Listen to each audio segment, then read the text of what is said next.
Hi. Oh, Jill's coming. Jill's for the Whitby item, I think.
Welcome everybody to our board meeting today. I'm Caroline Flint, the chair, and we've got a really full agenda and lots of interesting things to discuss and hear about.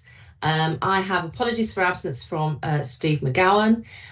Welcome to our visitors today. I'm really pleased to see them, and let's have a good meeting. I'm looking to finish around 12 to 12:15 before we have a break, before we have board part 2. So if people can just bear that in mind. Declarations of interest, are there any changes or declarations people have to let us know about before we start proceedings? No, thank you very much. Minutes of the meeting held on the 31st of May. Are these correct? Are there any typos, Francis, that you've picked up on? No. Oh, brilliant. That's great. 100% there. Jenny, brilliant. Now we'll connect that with the action log as well in terms of any matters arising from the minutes or the action log. No? Okay, thank you very much. Those are approved. Brilliant, thank you. And we have for our patient staff story today, Whitby Community Hospital redesign community engagement, which is, I suppose, a bit of a long way of saying how when the redesign of Whitby Hospital was undertaken, how we as a trust work with the community and different representatives within that community. And we've got some really interesting people to hear from today about their experiences. So Kwame, would you like to introduce? Yeah, no, I know that Chris and Matthew are here to support colleagues from the community, and I'm looking forward to the presentation. I've seen the video and the presentation. I'm sure I'd like it. Well, shall I get started then? Yeah. Please, thank you. All right, yeah, no problem. Well, thank you for the invite. I know we've only got 20 minutes, so I'll be nice and quick. So I'm Chris from the Partnerships and Strategy team. We've also got Jane, who is the service manager out at Whitby. I think Matthew's here as well, General Manager for Community Services and Primary Care, here to support Jane. And I think in the room we have Jill Pouncey and Roger. Is Roger in? I did think, yeah, Roger is in as well. And virtually we have Doff Pollard, who has gone on holiday, but we've got a pre-recorded presentation that we're going to share with you all. And then Jane's going to come in and do some live slides as well, if that's okay. So hopefully, if the system works, can you see that okay? Yeah. Right, let's go. Hello, I'm Doff Pollard and I'm the Whitby Governor on the Humbert NHS Trust, and I have a great deal of interest in the Whitby Hospital, and I joined principally because I was very keen to support the hospital. And I'm joined by Roger Everett and Jill Pouncey, who have both been very involved from the point of view of their doctors' practices and their commitment to seeing the hospital work. Whitby Hospital has really come out of Whitby. Whitby people collected the money together to buy the land. They got the money together to build a hospital. There'd been a history of a number of hospitals, but in 1924, the site where the current hospital is built was purchased and was used as the war memorial for the town. So the Whitby Hospital is the war memorial for the First World War and has also collected the information from the other wars. The people in Whitby regard the hospital as theirs, and the staff who work at the hospital regard themselves first and foremost as working for the NHS and serving the people of Whitby. And this commitment has survived through a number of different trusts leading the work at Whitby. In its heyday, Whitby Hospital had many surgeries, including an operating theatre, a maternity unit, and 3 significant inpatient wards. So after the 1924 opening, there was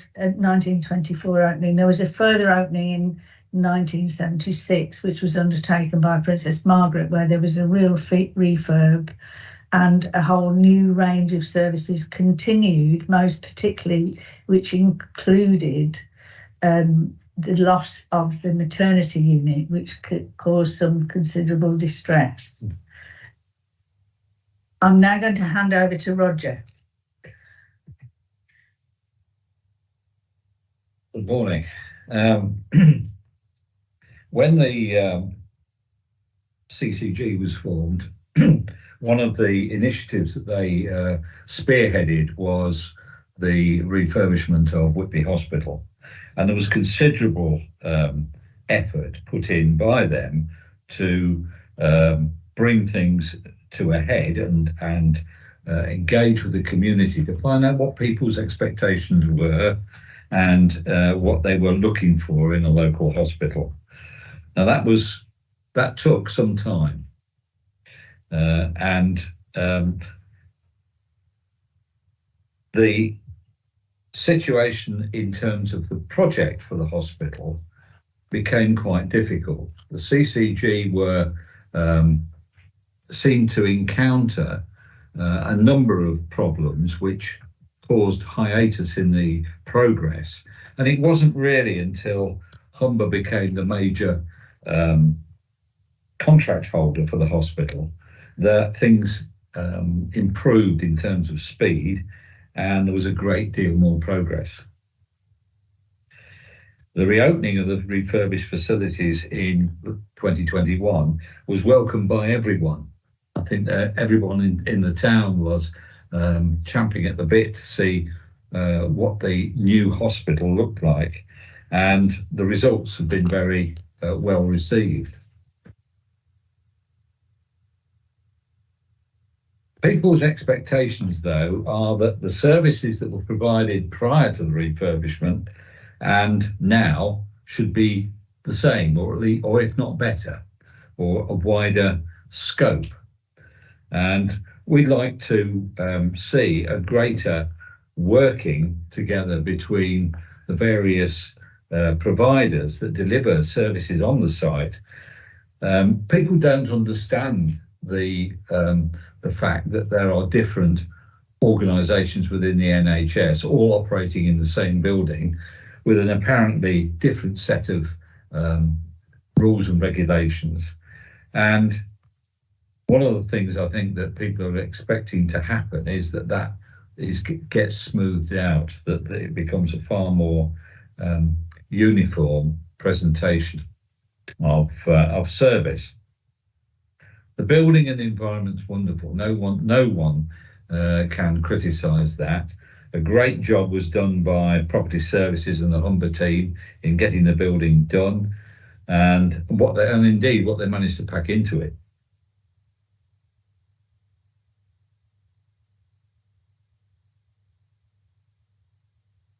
Now, I said already that the there were some considerable efforts made by the CCG to engage with the community and establish priorities. And I mentioned that there were a load of hiccups along the way.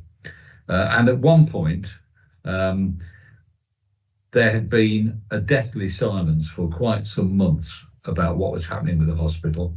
The project appeared to be going on quite well, and then there were rumours that there were problems with VAT.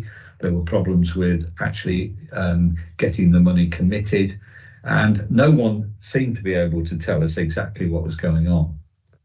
The consequence of that was that we brought together a public meeting at which everybody who had any finger in the hospital pie was invited, along with local MP and local councillors, to try and establish what was happening with the project, what the timescales were likely to be, etc. And there were about 300 people from Whitby attended that. And at that meeting, a number of promises were made and expectations were raised as a result. And sorry about that. And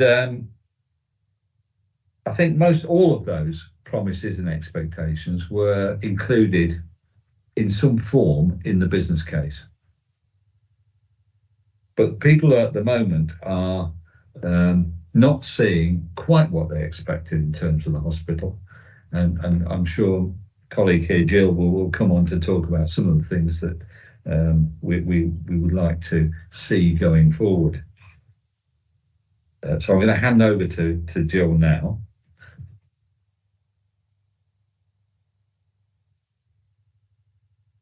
As we've heard, historically, there's been a strong relationship between the hospital and the local community. For instance, the League of Friends previously delivered much of the added value gained through the local voluntary support. Since their demise, and alongside the new hospital leadership, extensive refurbishment projects, and not least COVID, many of the structures that previously gave a focal point for engagement have been weakened at times, and it's made it difficult for the continuity in community relations. And this is something that more recently we have raised, and with the opportunity for a community representative to join the hospital project group, there was a mechanism for raising some of the community concerns. I think a couple of other initiatives that the community have been very involved in are sort of worth a mention, not least the retention of the War Memorial that Roger mentioned earlier.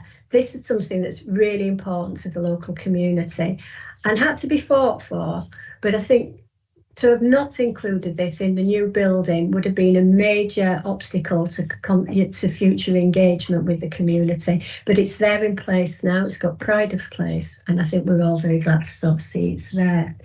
Another example of community-led work has been the retention of the considerable body of artwork that's been in the hospital over the years. I think there's something like 300 pieces of art there. Now, the new building can't accommodate all that work, and in many ways that's not a problem. The relevance of some has passed, and some's come damaged and everything. But we've catalogued, recorded fine details of every piece that's been there, and we're in the process of establishing a process to relocate pieces that are not going to be retained. And again, there's much community sort of links with this and where things are going to move on. So I think community engagement takes sort of many forms, and say even through difficult times we've managed to sort of maintain a sort of presence, but there's obviously important work to sort of do in the future, and I think Dolph is now just going to outline some of our priorities for future work.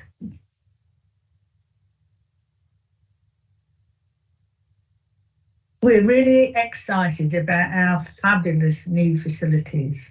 We've gone into being a 21st century hospital, and we really want it to have that Whitby personality with the artwork. And we really, really would like, and I believe we will see, and I believe it's really being worked for, the working together of the different partner organisations that form the NHS that provide the services in Whitby.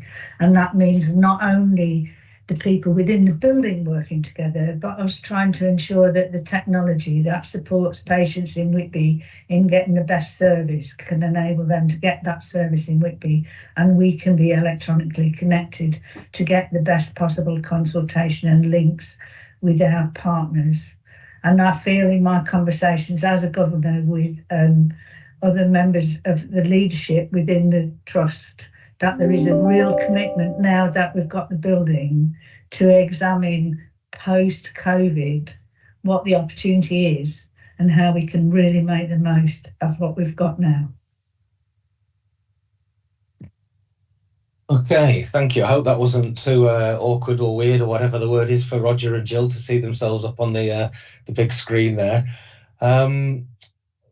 Apologies for the edit job. I don't think I'm going to win any Oscars for the kind of merging of two clips together halfway through that either. But without further ado, I'll pass you on to Jane, if that's okay. Thank you. I'll just share the slides.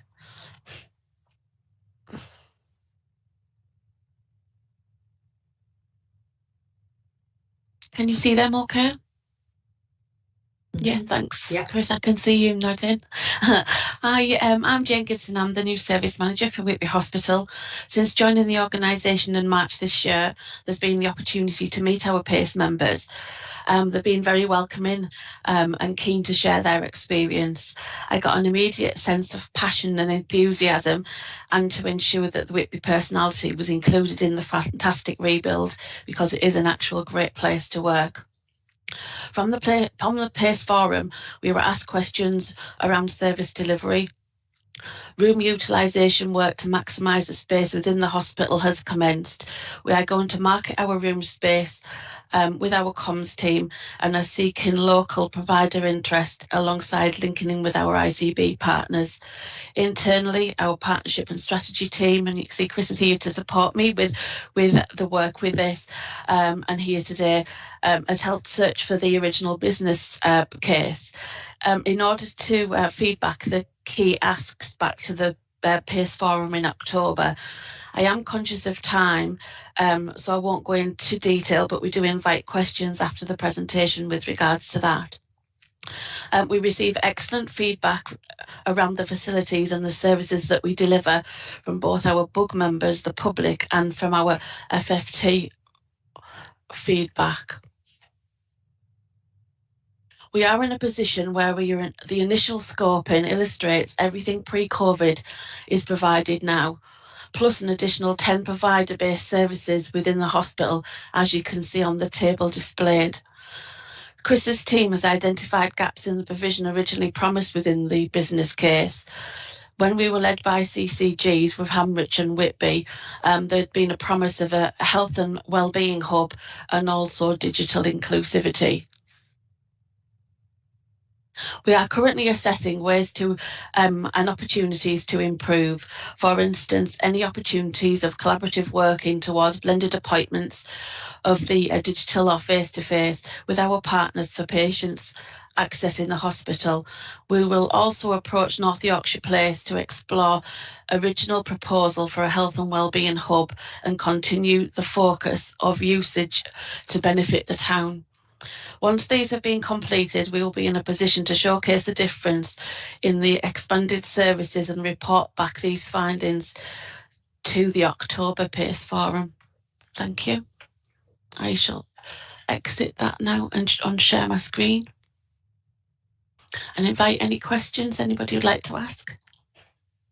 Thanks very much, Jane, for the presentation, and to Jill and Roger, and in her absence, Doff as well, for their contribution too. I hope you're settling in, Jane, into the new post. You've not long been there, have you?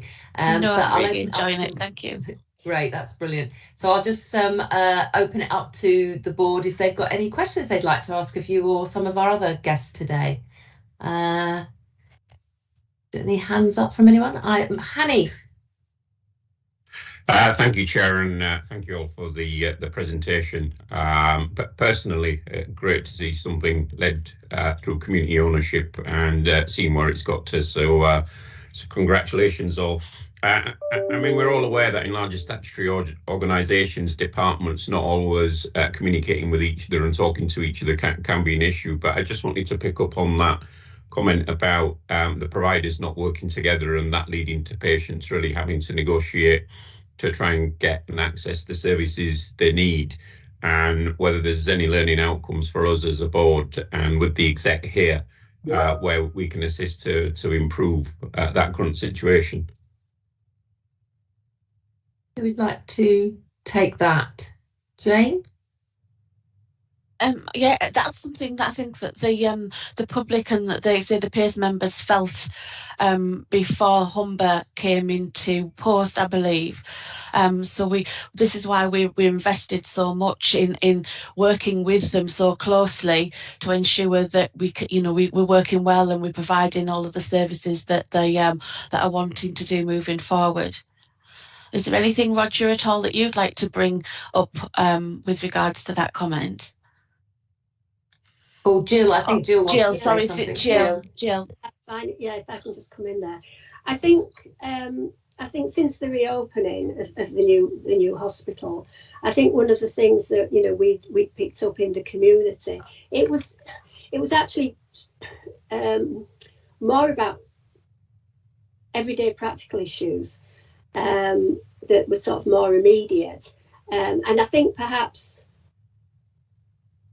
on the staff side and the leadership side, you don't maybe appreciate things in the same way as you do as just a member of the public. And we were hearing things like somebody would come down to the hospital, I don't know, for mental health services that would be provided by ESC and TEAS. I can't remember the long title of we know what you mean, Jill. Yes. We know. So they were maybe confident, and I don't know, they maybe got lost or they went in the wrong door or whatever. They had a problem and it didn't go smoothly. And they would just speak to anybody in a reception area. And people were saying, oh, well, that's not us. That's TEAS and ESC Valley. Yeah, I can't help you. Or have you got a letter? There should be a number on there, ring them. And I think there were some issues like that which sort of suggested there wasn't this joined up thinking. And Roger referred earlier to sort of this idea that, people come down to the hospital, it's just Whitby Hospital to them, not appreciating the nature of how services are provided, and the different players in that. And that, that is something that we raised as one of the issues at the PACE meeting earlier in the year. And I'm pleased to say that Jane's responded very positively to that and has taken it further than just the everyday practical issues that patients are finding, but the bigger picture of how numerous providers working on one site actually sort of collaborate better. So I think that's just a bit of flavour of what's happened at, if you like, grassroots level for a patient coming down to the new site. Thanks, Jill. I'll bring in Roger, but it's such an important point, isn't it? That the public, they don't necessarily know all the mapping and scoping of all the different people providing services, but they want to have someone there to basically signpost people in a human way. Roger. Yeah, just a brief anecdote that exercised the patient group searches are involved with, and it's a silly thing, and it's very close to what I explained. I think it actually happened in the time before Jane's appointment and that sort of interregnum between Jane arriving, previous site manager on. But there was some pressure on surgeries, I beg your pardon, surgeries, by a greater range of appointments, out of hours appointments, and so on, as you know. And the primary care network decided that the best place to do that is with the hospital, because it's central. Anybody wanting Saturday morning, easy to get there than particularly up the valley. So that was arranged to be done on the initial opening of when the volunteers who were Roger, your sound is a little bit, we're losing a little bit of you. Can you turn your volume controls up a little bit, if that's okay? Well, I'll try. I've had a problem. Oh, that's it. Come closer. Come closer. Right. Crikey, you don't want to see me that close. Well, yeah, we want to hear what you're saying. Okay, sorry about that. I'm having to do it on my phone because my PC had got the wrong version. It's we've all been there. Don't worry, Roger. We've all been on that situation. Right. Enough of that. So on the first morning that this happened, the volunteers from various surgeries came in to help administer the appointments, and the girl who was going to run the reception couldn't find anywhere to sit. She ended up sitting in the waiting room on a chair with a PC with a laptop on her lap, trying to administer, because when she tried to use the normal reception desk, she was told she wasn't entitled to do that and she'd have to go away. Now, that's just clearly a communication problem, but it just adds to the sort of anecdotal evidence. Yeah. One side doesn't understand what the other side are doing. And I'm sure that's improved quite a bit since then, but it's that sort of thing that gave rise to the issue. That's really, yeah, thanks, Roger. That's really helpful. I mean, because that sort of anecdote doesn't necessarily appear in the reports about the practicalities. I'm going to go to Lynn now. Lynn? Yes, thank you. And obviously it's interesting hearing those comments from Jill and Roger there as well. I just wanted to make a point that the opportunity to fully utilise the redesigned hospital is absolutely on the agenda, particularly in the place. It's certainly conversations I'm actively having at the moment with the place director around what we can do to make sure that the ambition that we set out with all that while ago around having this as a health and wellbeing hub in Whitby is absolutely happening, and we really do want to pursue that, have a wide range potentially of opportunities around statutory and non-statutory services, fully utilising the space. So it's just to assure colleagues presenting today that work is absolutely supported, and I'm sure over the coming months we'll be able to come back to you all with what the situation is, what the opportunities specifically will be.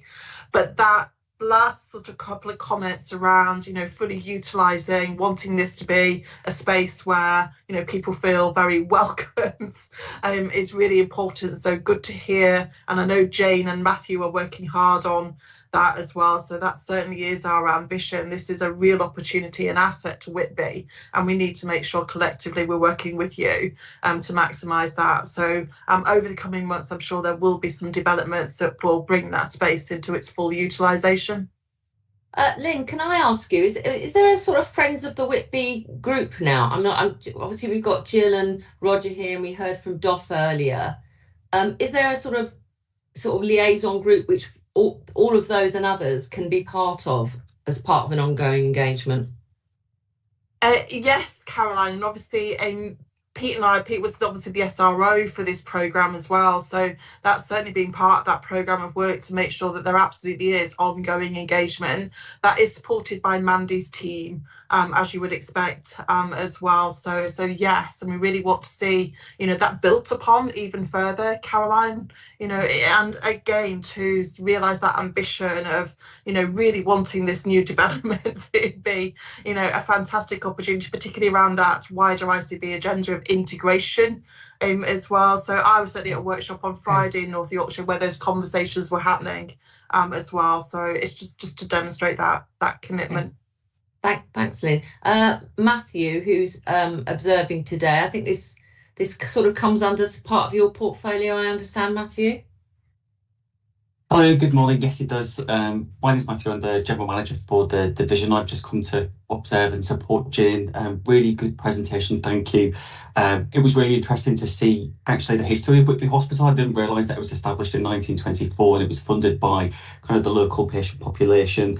And even better to see around it being acknowledged by DOF that Humber have picked up the baton and a great deal more progress has been done. So just fantastic to see. Thank you. Okay, thank you. Okay, Michelle.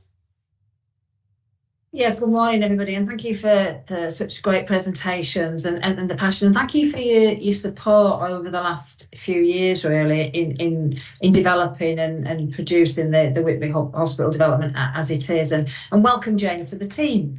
It's a great team, and I've already heard some great things. I think there's a couple of things that are really important. I mean, we need to continue, obviously, that public participation, public engagement and involvement as we go through.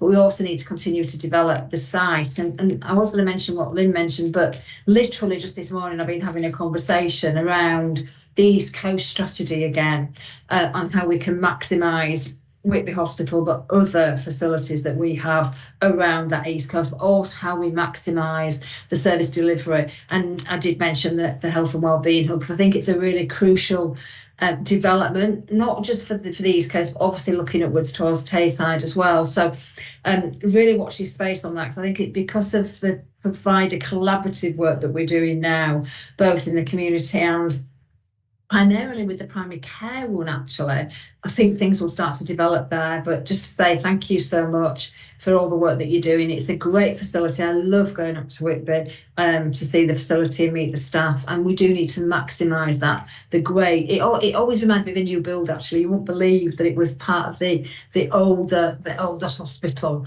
and it's great that we retain some of those features, but it does look that fresh and that new design. But thank you so much, and let's keep working together to develop the services in there as much as we can do going forward. Thank you. Thanks, Michelle.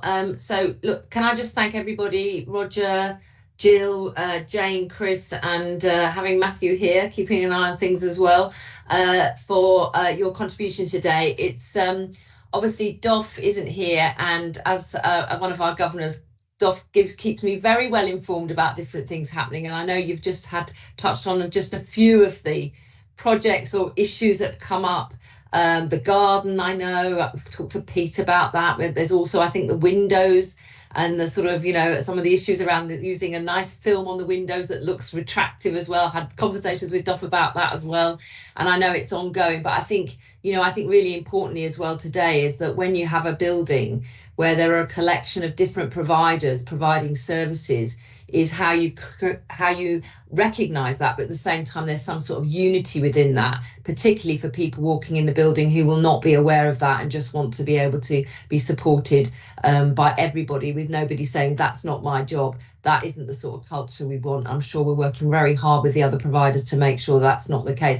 I was really disappointed that I didn't manage to get to Whitby on Tuesday. Michelle and I were due to come up there yesterday, and unfortunately the event was cancelled, because I do enjoy going up there, because I have to say I do multitask and usually have a little walkabout after my business stuff is over. So it's nice to mix the work with the R&R as well, and Whitby's a brilliant place to do that. I also think we've probably got one of the best views from an NHS establishment in the whole of the country from the ward. In fact, I took a photo on my first visit of that and shared it with our comms team. And I think, it is an amazing view. And, if you are in a hospital bed, at least if you have that view, it can give you a bit of comfort. So thank you so much, everybody. And I know Roger, Jill, with DOF as well, you'll keep us in touch about things outside of these more formal proceedings. But thank you very much. And Jane, I'm glad it's going well, and we appreciate what you do and all the staff at the Whitby do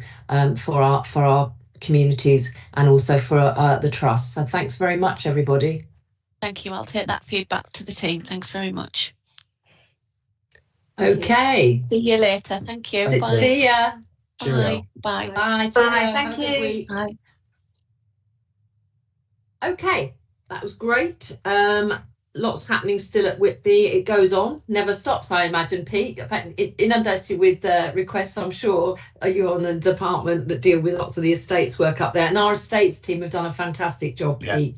Ongoing support and a real passion, actually, from the people I've met who've led on a number of the projects. So thanks to them as well. OK, moving on. Chair's report. You've got it in front of you. I just following on from the last item. Looks, if you spotted, I actually did put in my report a visit to Whitby yesterday because I was trying to get a bit ahead of the board meeting when I submitted the report. So that should be deleted and that's going to be rearranged. I just wanted also just to mention the call I had with Nathan Badger, a clinical psychologist, complex emotional needs service, along with some other services in the trust. They've been shortlisted for the Health Service Journal Committee, a Community Care Initiative of the Year, and I had a really good chat with him last week about the project and why it's ended up being shortlisted. And it's ended up being shortlisted because he just conveyed to me just how the staff really had sort of, you know, worked together to look at different ways of providing the service. It's absolutely essential that it works in partnership with other people as well. It's partnership all the time. But they've also been really, I think, quite challenging to some of their other colleagues they work with about how to do this service, but they've done it in a really constructive way, and I was really impressed by that. And the only other thing I just wanted to flag was that I did attend an NHS providers conference on governance in July, and there was lots of interesting speakers and discussions that took place, but one in particular I flagged in my report was there was a presentation by Professor Graham Martin from the University of Cambridge, who did a session on reading signals, developing problem sensing boards, and it was really, really interesting.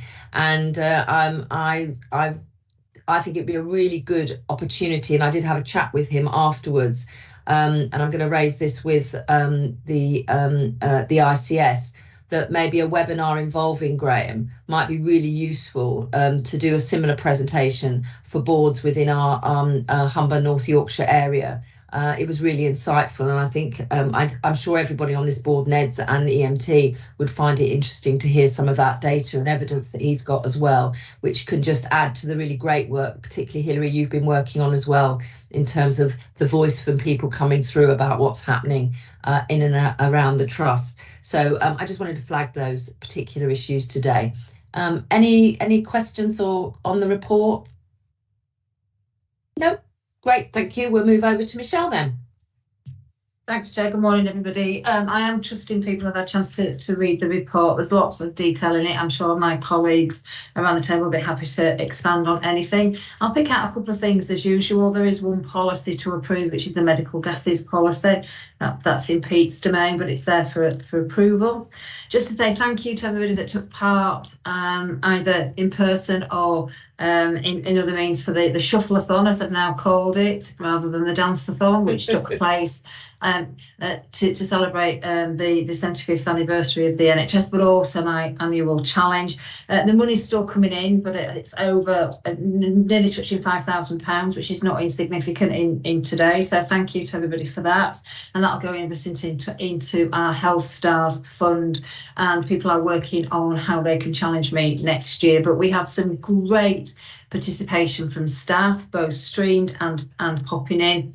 But I think also just the community, we had Hull KR come, and we've made some community connections now have already been since to see what Hull KR do in relationship to Community Hub, etc. There's some really, really impressive work there that we can actually, I think, expand on and work with. So lots of other great things were a byproduct of that. So thank you for that. And one of the things, we did get some really positive feedback. So Karen is working through with Lynn on the Health and Wellbeing group around potentially doing some dance classes in the organisation, because people just said it gave them a bit of a buzz. It made them feel better during the day and actually made them happy, which is great, because obviously that's what we want is happy staff.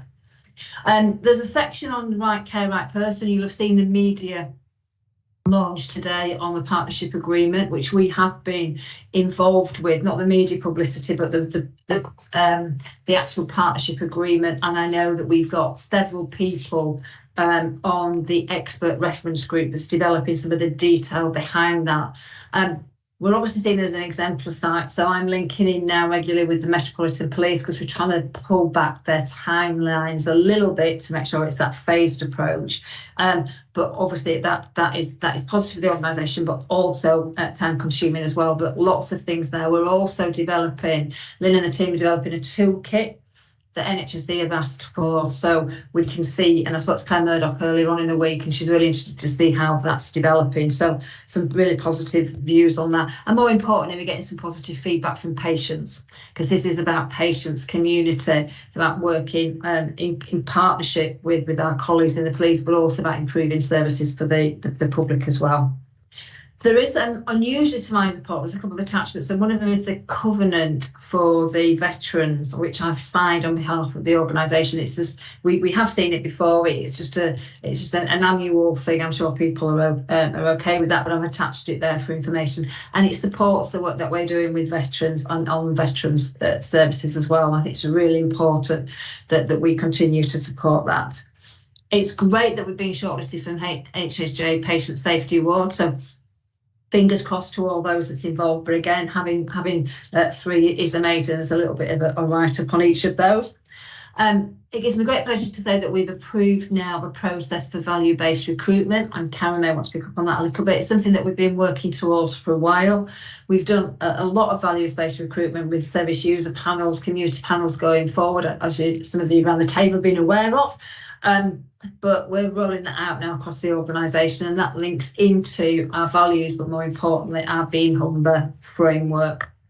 And lots of changes around the system I won't go through. NHS mandate is there for information. Staff awards being received positively. We're getting applications and nominations through there.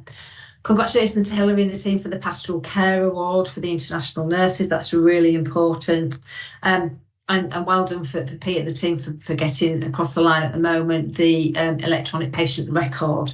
Lots of work to do on that yet, a huge amount of work to do. But the staff that I've spoken to, and I've been out about a lot over the last few weeks, and certainly done a lot of team meetings by virtually as well as in person. It's going down really well, but it is a system one approach. So they're all looking forward to that. So we have to deliver on that. I'll stop there, Chair, because I'm sure some of my colleagues want to come in and just add anything, but that's a brief. There's a lot on communications and a lot on health stars as normal, but there's a lot of other detail with my colleagues as well. And I'm sure Lynn will pick up a little bit about the strike action, which we managed to work through very well. And I thank the operation team and the planning, because it proves that the work that we do in relationship to planning is being successful. So the system-wide pressures weren't as great as we anticipated either, but obviously it has affected elective backlog, etc. So I'll stop there and pause for breath and throw it up to my colleagues if they want to add anything at this point, Chair. Thanks very much, Michelle. Other members of EMT, Lynn? Yes, just want to follow up on Michelle's point, Chair, about the industrial actions. Obviously, since last board met, we've experienced action by junior doctors, and last week action by consultants as well. So we did stand up our emergency planning arrangements, our Silver Command, and did plan well for that. So really pleased to report that we had no adverse impact on our services as a consequence of that action. So good work, as Michelle says, on everybody's behalf. Thanks, Lynn. Karen? Yeah, just really to come in on Michelle's comments about values-based recruitment. It's really great that this is now being formally rolled out in the organisation. I think we're confident that we've got some incredible recruiting managers in the organisation already, but this just provides that framework that's very well aligned to our Being Humber behavioural standards, that provides the tools and the resources to support managers to deliver values-based questions within a traditional interview approach, but also the opportunity to have an additional, if they want to, stakeholder panel that's more conversational, much more relaxed, but it is about getting to know the candidate and understanding them. So now that's been approved, we're really looking forward to rolling that out formally across the organisation. Thank you, Karen. Any questions or comments from other colleagues on the board? No? Okay, thank you very much. We need, hang on, loads of hands gone up. Go on, Stuart. Morning, everyone. Thanks for your report, Michelle, and others. Very useful and interesting as ever, and testament to lots going on. I enjoyed reading your report back on the dance-a-thon, Michelle, and it reminded me of the great line about the hokey cokey that you used to be addicted to it, but I turned myself around, and that's what it's all about. And I thought of you when reading that. Thank you. A more serious question for Lynn, if that's all right, Lynn. On page 36 of the pack, you talk about delayed transfers of care from mental health beds in that section there. I've got a kind of more general question about your observation of kind of capacity in the system to deal with delayed transfers. Are you seeing that actually we've got the right kind of provision more generally, but those provisions are full, or are you starting to see, on the other hand, that we haven't got the right kind of provision either physically or in the location? And I'm asking that because I'm seeing the issue in the work I'm doing on the collaboratives, and we've got the piece to discuss later on in our meetings today about kind of redesigning our facilities. I'm just interested in your general observation about the state of capacity, as it were. Yes, thank you, Stuart. Very good question. Actually, it's both of those depending on which patient groups we're looking at. So, for example, in terms of older people and some of our delays, that can often be an issue around lack of capacity, available capacity, particularly in care home and residential provision. However, for some of our older people and our adult mental health population, it is about the complexity of need and the provision simply not being available. So in terms of our work on addressing and reducing our delayed transfers of care, we are looking at both of those aspects as you would expect us to be doing. So, for example, I was actually having a conversation with the Director of Adult Social Care at East Riding yesterday about really needing to, because that pressure is there for us in discharging people from our beds, but it's also causing a system-wide potential pressure around not having that provision locally, leading to out-of-area placements, the quality and impact of that for patients and their families, but also the cost implications. So we are committed, Stuart, as you would expect us to do, to really try and grapple with that complexity of need, what that provision needs to be going forwards.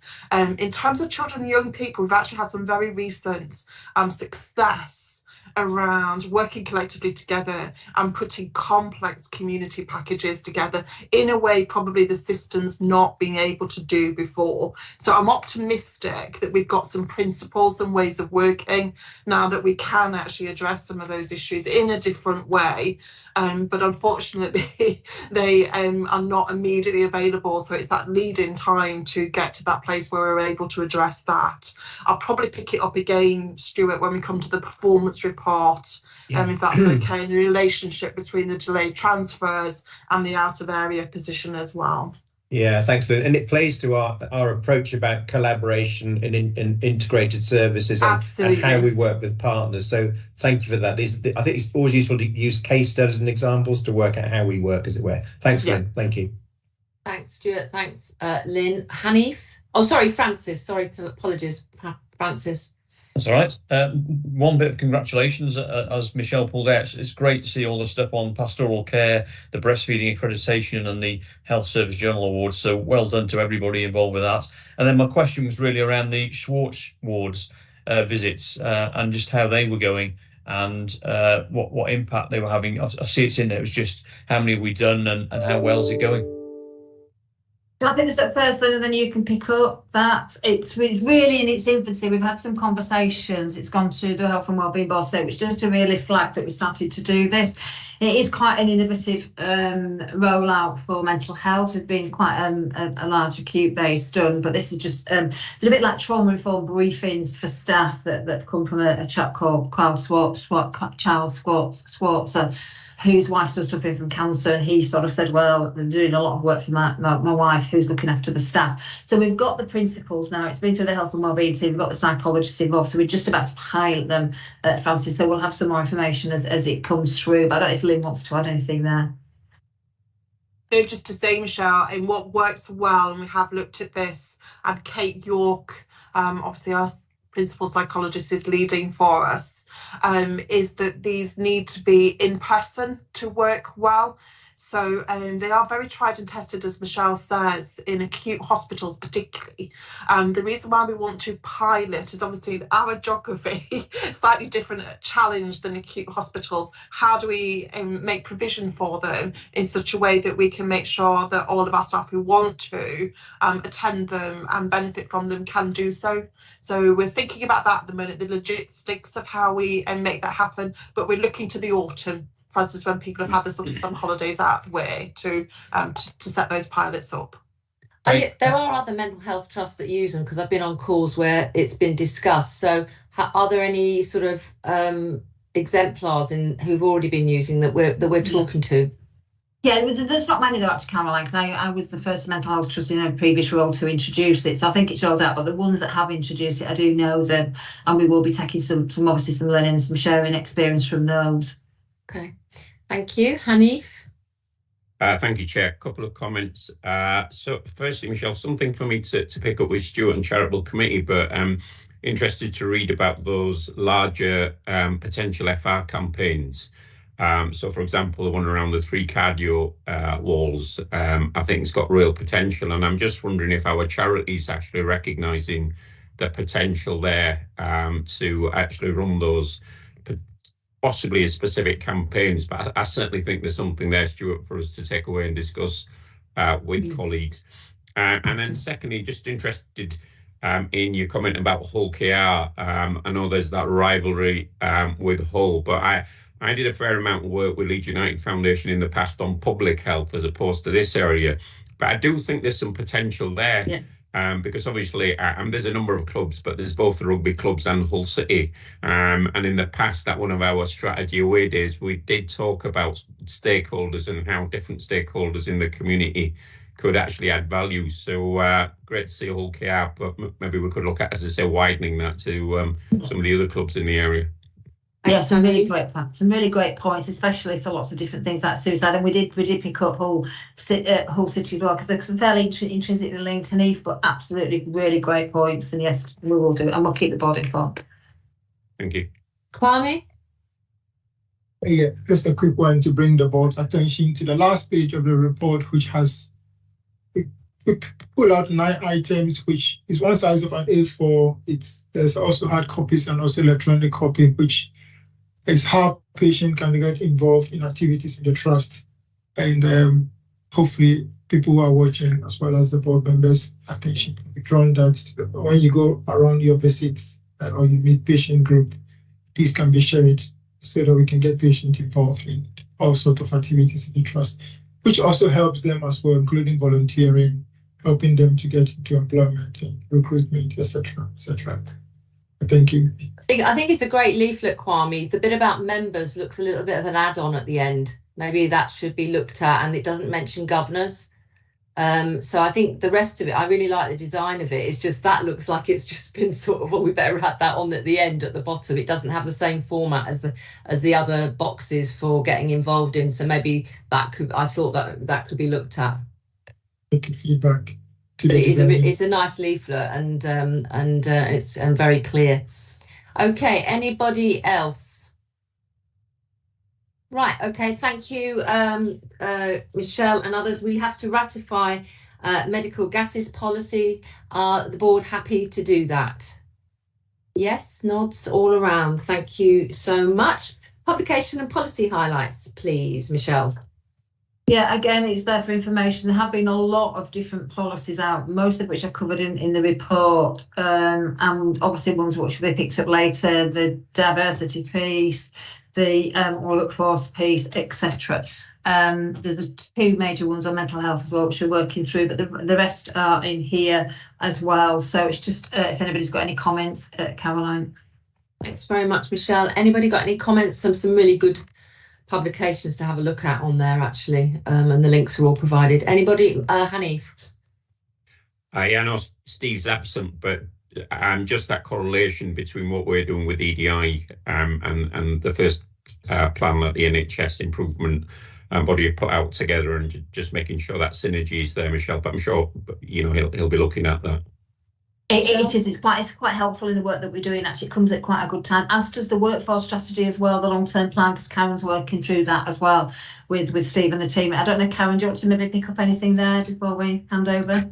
Yeah, just in terms of the EDI improvement plan, that will be coming to the strategic board development session on the 30th of August. So John Duncan will be attending to kind of discuss those 6 high impact actions and any residual actions that sit beneath it, if you like. So that work, just to understand that a bit more, and the impact on boards particularly, will be up for discussion at that point.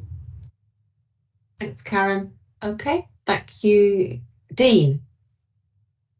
Thanks, Karen. I was just going to say, as Michelle had touched on, the long-term workforce plan as well, and just that opportunity in terms of how we engage in the integrated care system, the ICS, with that.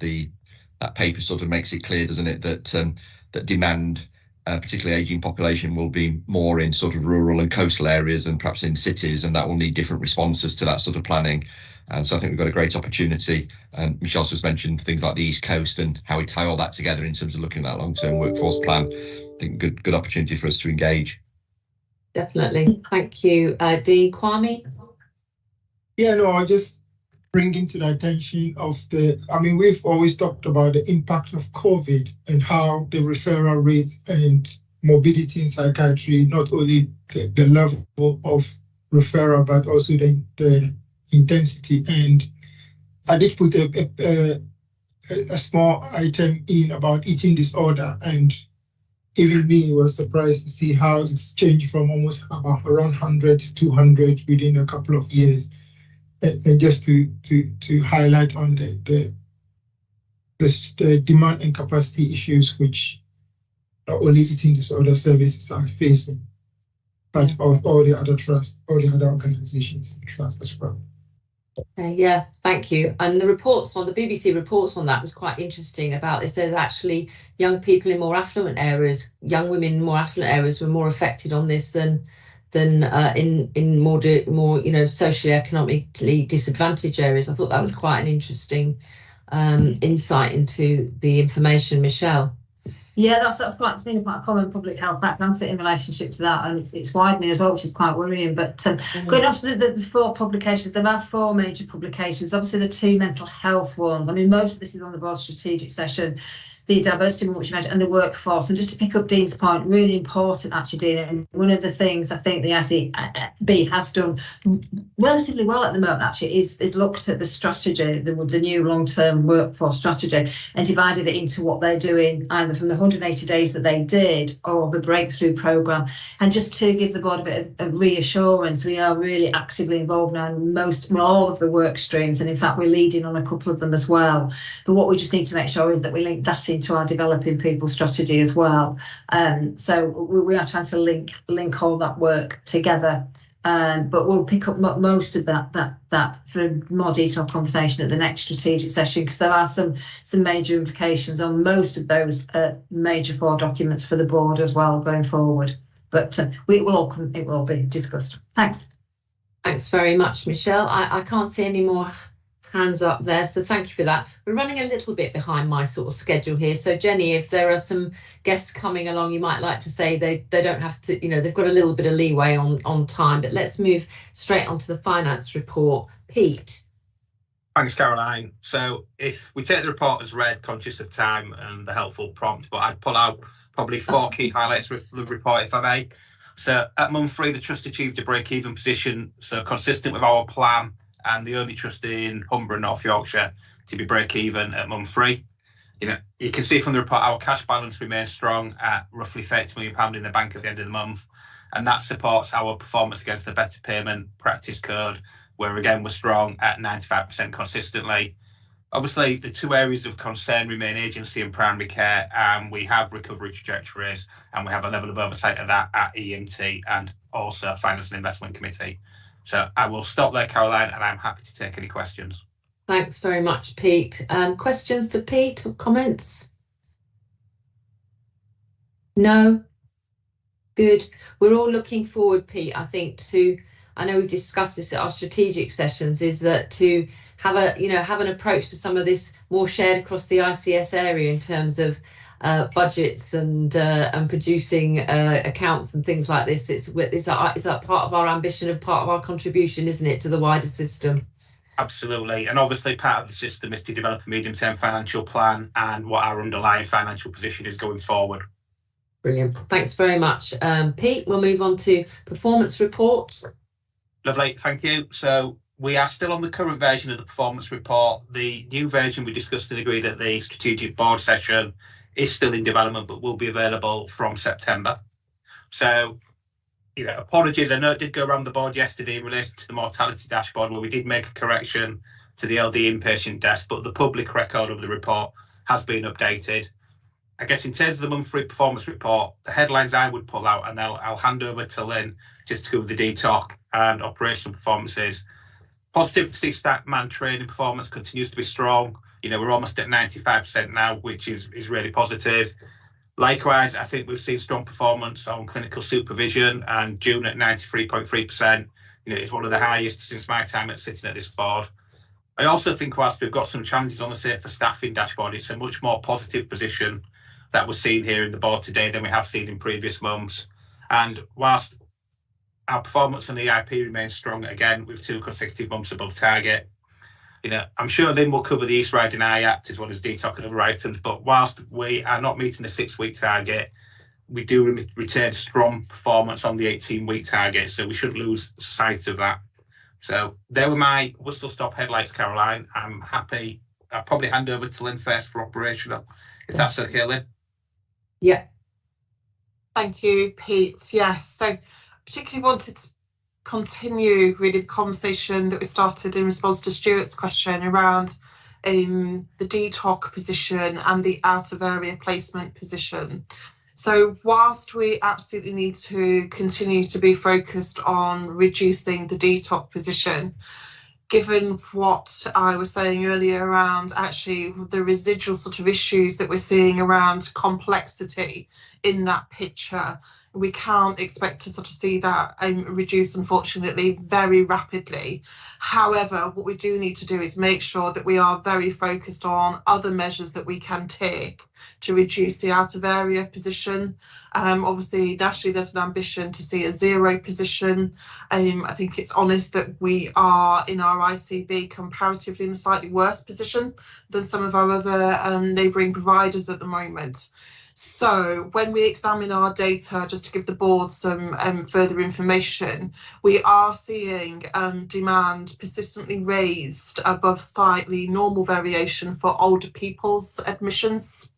That has led us to examine the community in crisis pathways, the out of hospital pathways, in order to look at what we can do further to avoid preventable admissions. An element we introduced 2 years ago was a new acute community service that currently operates 5 days a week. We are planning to expand that to operate over 7 days a week. Our view is that that has demonstrated its success at avoiding admissions. The 7-day provision will enhance that further. When we've looked again as well, what we don't quite have at the moment is the same out of hospital bed, sort of step up, step down bed provision for older people in the same way that we do for working age adults. So we're currently working up a proposal to develop that opportunity for older adults, to working with our partners around that. So over the next month or two, we will expect those plans to be finalised, and then hopefully be in a position to really want to obviously implement those as quickly as possible. But that really is our area of focus at the moment in order to reduce that out of area position. It has actually slightly reduced over the last 10 days, which is good. But the consequence as well, unfortunately, is we do have a number of older people's actually in our working age adult beds. So whilst we might have working age adults out of area, when you look at the underlying position, it is exacerbated because of that increased older adults demand. So just want to assure the board that we really do understand this data. We are very focused on it, and we are planning to make some service changes in order to accommodate it. Thanks very much, Lynn. Over to colleagues. Any hands up? Any questions? Francis. Francis, you're on mute. Always happens once. Lynn's covered one of my questions, which is great. Thanks for that update, Lynn. Really helpful. The other one was on CPA, which, whilst it's still a really good performance, above 95%, has just started to tail off over the last couple of months. I just wondered what was going on there. Yeah, this is CPA in relation to 12-month reviews, Francis. So I have to say we have a very robust reporting process in place. Individual teams receive reports on a weekly basis. I expect any exceptions to be reported to me. Teams actually see that data on a patient level position as well. So we do expect that position to recover, given the focused and robust monitoring work that we've got in place to improve it. It's a really important quality measure, undertaking reviews at least once in 12 months. So I can assure you that the work is in place to see that improved. Thanks, Lynn. Thank you both. Stuart. Thank you. Switching the focus a little bit to workforce. This question is also prompted by the risk register later on. On page 74 of the pack, it's about the consultant vacancies as a percentage of the consultant establishment, that graph there. So the lines kind of up and down a little bit through the last period. Can anyone explain to me where we've got these vacancies, what's being done to recruit to the vacancies, and in the meantime, are we relying on agency and locums to create the capacity caused by those vacancies? Who'd like to pick that up? Is that Kwame or Karen? Kwame. Yeah, I mean, the graph it's in spite of all the activities. I mean, this year Karen would probably agree with me that the amount of activities that we put in place, sowing a lot of seed, not only in terms of our fill rate of training program, which is almost 100%, trying to use international recruitment. We've appointed about 3 new consultants, and two more have been appointed up to take post. We're still expecting 4 doctors to come internationally to join us in this autumn. So there's a lot of activity, a lot of things have been sold. And unfortunately, we've lost 1 or 2 doctors through retirement and 1 or 2 doctors through agencies. But we're doing everything. The seeds are sold, and I will see confident that the graph will start to have a downturn. But in the meantime, in terms of the vacancies, some of them are covered by our existing consultants who stretch themselves to support that, and some of them are supported by agencies. I mean, our intention and will at every ounce is to try and get our agency down as much as possible, if possible, at some point to eliminate that. But the seeds have been sold, and I'm sure we'll start to see a positive downturn in this graph. Karen, do you want to add anything to it? No, I would just say that we did actually peak at 16.8 vacancies last month. That has now come down. We, as Kwame's just said, we've got 3 consultants in the pipeline. We've got 4 international specialty doctors coming into the organisation shortly. So recruitment-wise, it's actually a really positive position to report. Probably unprecedented in terms of the number of consultants we've been able to recruit. The problem now is the retention, because we do seem to be losing them out of the back door. But they are, like I say, recruitment is being quite successful, and we're hoping that we'll see that improved position over the next few months when these people are actually in post. Thanks very much. And the reason I asked it is to clarify that, you know, the put it this way, that the consultant labour market is very difficult to operate in. But I wanted to hear that we're working on a number of fronts, and as you say, Dean, your committee is looking at this quite routinely, isn't it? Thank you. Thank you, and that additional information from Kwame and Karen to paint the picture a bit more. That's really helpful too. Any other questions? No, okay. Thank you very much, Pete, Lynn and others. We'll move on to item 11, the risk register update. And obviously we've got Oliver with us and Hilary leads on this. Over to you. Thanks, Caroline. I think I'll hand it straight over to Oliver to present this quarter's risk register. Brilliant. Thank you, Hilary. Good morning, everybody. Yes, so obviously we're representing the position here for quarter one. So obviously these risks are the highest risks currently identified within the organisation that meet the threshold for inclusion on the trust-wide risk register, which is a current score of 15 or above. Currently 6 entries, which have obviously been discussed via the relevant meetings within the organisation, escalated to EMT for inclusion. In terms of composition of the actual register itself and changes from previous quarter's position, there's 2 risks that were essentially closed off from the previous version that was seen at Trust Board in March. The first was WF10, which was our previous risk around the retention and recruitment of GPs.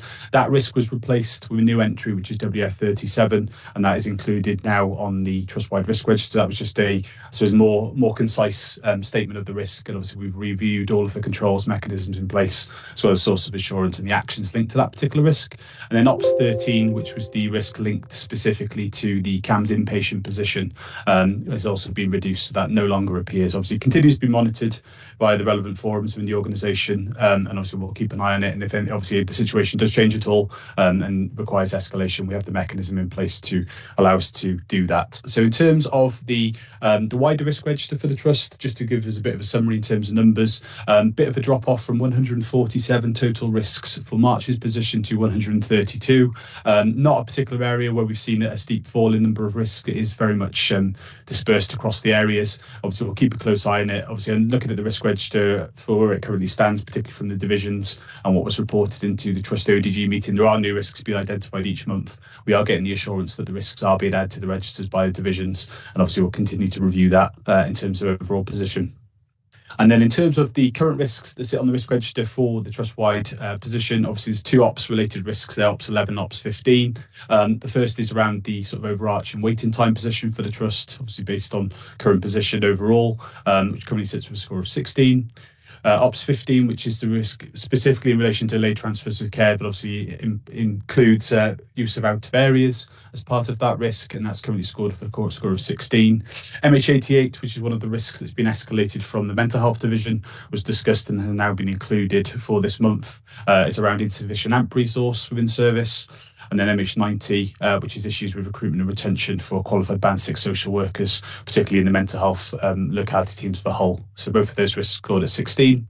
And then the 2 workforce-related entries, so the high GP vacancies number, which is currently scored as 15, and then the risk around the consultant vacancies, which was increased for the quarter and has now been referenced on the report. So just as a bit of a summary there, obviously happy to take any queries, any questions, but I think we've obviously looked at that fully for the quarter. I think it's a good representation of where we're at in terms of the highest rated risks. Thanks very much, Oliver. Any questions to Oliver? No, thank you very much. We'll move then on to the BAF, the Board Assurance Framework update. Oliver, thank you. Sorry, okay. Chair. Oh, sorry. Was there a question? Pete, sorry. Pete, sorry. Sorry, did I miss somebody? Sorry. Yeah. I did put my hand up. But oh, sorry, I didn't see. Yeah. Risk WF 38 for me, Oliver, feels like it's trying to cover a multitude of risks because it's about consultant vacancies, and I think the risk of keeping our services safe is probably not as high as the financial risk for the cost of the agency, and I wonder whether it would make sense to split that risk because, if I read this as a layperson, I look at that saying there's a high risk that we're not keeping our services safe, and I know as a member of the board we are, but I also know as the finance director there's a cost implication of that, so I think it would probably make sense to split that risk out because I think there are 2 discrete risks. One, keeping the services safe, which we are doing through use of agency consultants, but then the cost pressure associated with that.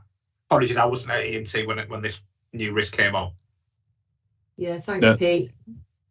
Thanks, Pete. Yeah, I'll take that away, absolutely, and I'll obviously work with Karen and get that resolved.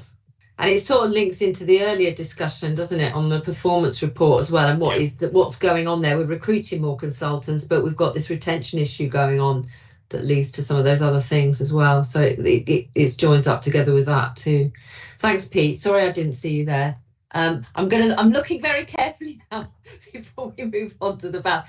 Anybody else? Virtual hands or your own hand in the air? Okay, no, fine, thank you. Oliver, the Bath. Thank you. So obviously following the development session where I attended in April, and we had some good discussion around sort of the Bath, purposes of the Bath, and ultimately what we were trying to do with that document. We've taken it through a full process of review, and obviously in conjunction with EMT, a new revised template has been developed. This is the first iteration of that template, obviously, to come to board. So we're probably going to, welcome any feedback, any comments today. But I think in terms of sort of the key elements, just to highlight, obviously, we've done it in line with sort of partner and colleague organisations in terms of the format. So we're following more in line with, I suppose, what other organisations are doing from their board assurance framework perspective. I think the most significant change to highlight is the move away from essentially replicating the risk register within that document, which I think obviously we did previously, and I think it was the sense there was a bit of duplication there, and ultimately what we were trying to achieve with the document. So it's particularly driven by the strategy monitoring framework and the indicators that were identified as part of that work in conjunction with EMT previously. So all of those indicators that were previously agreed are now referenced within the document, and those are used to ultimately drive the assurance ratings or the ultimate risk ratings for the risks to each of the strategic goals. So the format has changed quite significantly. I think obviously it's a good start of a 10. It gives us a clear indication of what we're trying to look at, like in terms of the format going forward. I think there's probably some more work to take on board comments and consider it further, but I think it was a really good development. I think it's going in the right direction. Hopefully addresses some of the queries and the elements that were raised in the development session. So rather than go through all of the bits and pieces, I think if I hand over to any comments, any questions or anything we need to consider going into quarter two, I think that'd be very much well received, as we're obviously looking to develop the document, make it really good fit for purpose. Thanks, Oliver. I mean, I think it's looking, a lot better and a lot clearer from my perspective. These things are always a bit of a work in progress until you start actually using them. But I think it's, I thought it was really reflected some of the discussions we've had with you on this. Thank you very much. Stuart. You'd just like to echo that. I mean, I had several observations on the previous incarnation. I think this is really a big improvement. So I like the fact that, in the positive and negative assurances, you can see a direct reference to our strategic aims. I did a quick cross-check this morning on the fostering integration and partnerships one this morning. I think I couldn't identify much that was missing or is yet to be clocked. Very good. I like the reiteration of this risks into more strategic formulation. So well done. And certainly, in our subcommittees, we'll continue to look at the detail where we own each of the pages. So well done, Oliver. Really good piece of work. Thank you, Stuart. Francis. Yeah, I was going to say the same as Stuart. 2 points. One's a bit more minor, but on both reports, if we're going to get the governance right, on the front cover, they have been to all of the committees, and it doesn't show it as having been to the committees, and we just need to get that governance in. And then when it came to FIC, as Stuart said, we thought it was excellent, really good.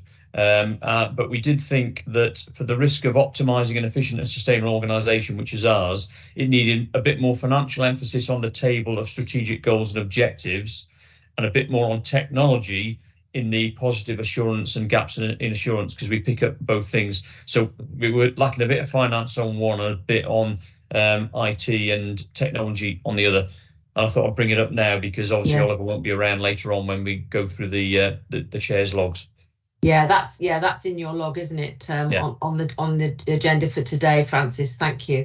Shall I go to Michelle and then come back to Oliver for any final comments? Yeah, no, thanks for those comments, and thanks, Oliver, because I know that you've done a lot of work on this, and it is looking really great. And actually, not that the other was in a really bad state, but a real good progression document. And I really like the format. And thanks to it for absolutely correlating it with things around. It's absolutely important that we all do that, because we can see something so many times that we actually miss things.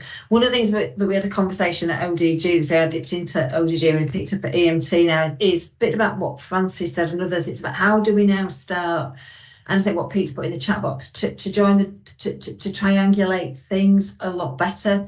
So I think, the exec management team are going to start to have some conversations, because we've got a lot of reports, a lot of data, a lot of BI works. How do we start to really utilise it in that triangulated way? And I see the BAF has been one of those strategic documents to help us to do that. And now we've got the format, I think, that we can do that. So well done, Oliver, and thank you, and thanks for the comments. Thanks, Michelle. Oliver. Yeah, just a thank you. I think that's really good feedback, and Barbara, thank you. So, and I think obviously the points that you've raised, Francis, thank you for highlighting those. We'll consider those and obviously make sure that those elements are covered off. Obviously, we're developing Q2's version. So, thank you for that.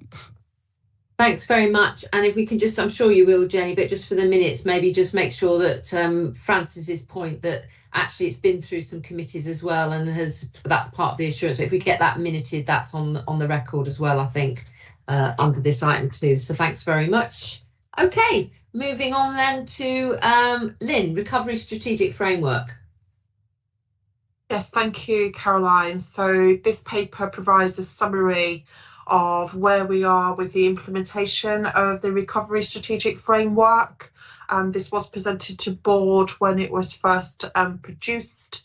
Those of you that were here at the time will know it was co-produced with a significant amount of service user, carer and staff engagement. So this framework sets out our ambition overall to have the principles of recovery underpin all the work that we do in our clinical services. So just to pick out sort of key points of focus of the last year and indeed the previous year too, we've continued to focus on the development of our recovery college. Obviously, one of the key principles of recovery is equipping and supporting people who use our services to become experts in their own condition, their own treatment, that sort of self-management approach. The Recovery College provides a number of programmes to support our service users in terms of that area. It's about to be expanded to be inclusive of children and young people. So we're calling it sort of the youth expansion to the programme as well, which I think is really good news. It's really important that underpinning this work, we continue to have really positive engagements. So the alignment of this work with our PACE work is really key. Peer support workers have continued to be a focus for us as well. So when we're planning new service developments, expansions, peer support workers are always considered within part of that. So we continue to focus on having those people with lived experience within our services. Each of the divisions now has a dedicated engagement lead, and those engagement leads work to support the implementation of this ambition as well.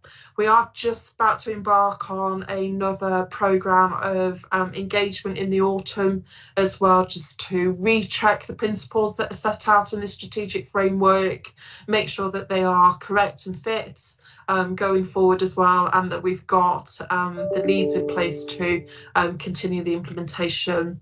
There is a connection between this work and the trauma-informed work too. So our clinical director, Paul Johnson, is our clinical lead on both of these elements of work, so that we can make sure that where there is a join, that is happening and that's understood. So hopefully that provides that overview, but obviously happy to take any questions. Thank you, Lynn. Any questions from colleagues? Francis? I was just going to say, really well done. I remember when I joined the trust a long time ago, there was a lot of questions about the Recovery College. I remember Mike Cook was a firm proponent of it, and we questioned it because it was an expense. And it's just great to see what you've done with it, where it's going, and congratulations to you. It's great to see that. Well done, Lynn. Thanks, Francis. And I'll certainly pass that back to the team because I do think it's a success for us, and it can grow even further as well, which is part of our ambition. But as you say, we do seem to have overcome, which is great, some of those challenges around funding. Thank you, Francis. Thank you, Lynn. I can't see anybody else's hands up, so thank you for that. And we'll move on to the next item. We have Catherine with us, Catherine Hart, Research and Development 6 monthly update report. Sorry we're a bit late, Catherine. Not a problem at all. Hi, everyone.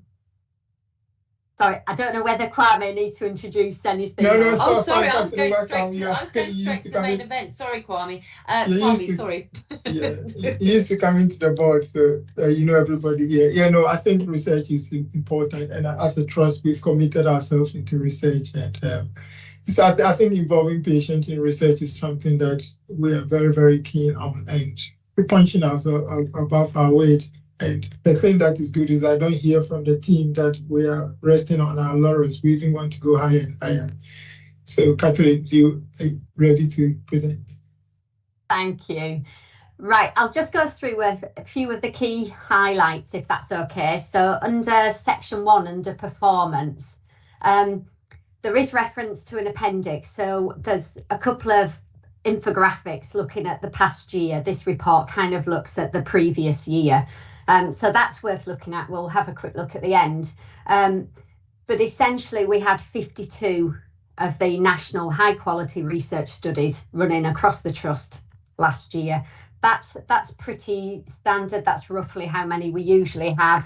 And I mean, they go from all sorts of topics. So you go from kind of intervention studies around a new app for paranoid thoughts, to pleasurable condom use, to behavioural activation therapy for dementia. So there's a bit of something for everybody really. So we try to do research across all of our services. So wherever there's national studies that we can take part in, we will try and get them going in the trust. I've reported previously, but the national standard for GP practices taking part in research is 45%, sorry, that's a national target. We're hitting 100%. All of our GP practices are actively participating in research, which is wonderful. We had 347 people last year taking part in studies across our GP practices. So we're definitely punching above our weight when it comes to primary care studies. In terms of governance, it's worth noting that as of next year, there will be a new host of the Yorkshire and Humber Clinical Research Network, which is where we get the vast majority of our research funding to support research across our services. The new provider is known, but it's not publicly announced yet, so I can't say anything about it here. And our current host, which is Sheffield Teaching Hospitals, did an annual review with us a few months ago. It was incredibly positive. I've put a few bits in there about that, but there was no negatives. Kwame was there, and it was a really, really positive session. They're really pleased with the progress that we're making. And we are one of their smaller trusts in the region, but actually we're doing quite a bit more than some of our equivalents. We're trying to increase the presence of our team. So in section 3, we did lots of roadshows recently in May to celebrate Clinical Trials Month. We went around lots of teams. We recruited new research champions in our services. We used it as an opportunity to consult with patients, carers, staff around refreshing our strategy. So that's underway as well. Section 4, funding. Just worth noting, we've had a huge increase in funding for this year from the Yorkshire and Humber Clinical Research Network. Last year we got, where's my figure, 364k. This year our base figure is 445k. That's based on them trying to level up some of the funding across mental health and community trusts, but it's also based on our previous year's performance. So there's an element of performance having increased our funding there, which is great. We also get extra funding because we host some of the regional clinical research network posts for the whole of Yorkshire and Humber, which is a new thing in the past year. And as part of that, we've employed a research nurse specifically targeting Eastern European communities as well, which is certainly a new venture for us. We are also bringing in more what are known as excess treatment costs. So where research interventions cost more than standard care, we're also now getting a lot more funding for that. So last year we passed across 14k to services for participating and delivering new interventions. So not only are they getting extra funding, but they're actually getting CPD opportunities. And obviously if the research is shown to be effective, we've got staff that are already skilled up and have been trained by international experts. In section 5, it's worth noting that just under half of the studies that we run are novel interventions. So it's not just collecting data about people, it's about intervening and testing out new treatments. And as a result of some extra funding through a business case last year, we got some extra funding to support pharmacy. So we're trying to open up the capacity for doing more commercial industry type research studies. So hopefully this year we're going to be starting down that route, and we've actually just had another successful business case accepted to support some pharmacy time this year too, as well as a successful business case for 90k to support more research in our GP practices as well. Section 6, it was really nice recently to have participated in a national promotional video for joint dementia research. Myself, Wendy Mitchell, who's a patient research champion, and some of our team featured in that. That's a national video available everywhere, and it was filmed at Trust HQ, our old Trust HQ. So that's kind of quite nice for the history of the place as well. And we have just announced our date for our conference next year, which is the 22nd of May. We had been holding it in November, but last year we were affected again by COVID and flu rates. So we've reverted back to where we used to be. So we're back in May again for next year. And hopefully everybody's got that date in their diaries, because I think we've contacted board support to get that in people's diaries as well. And from October, we're going to be taking part in a national pilot around getting more student nurses involved in research in their training placements.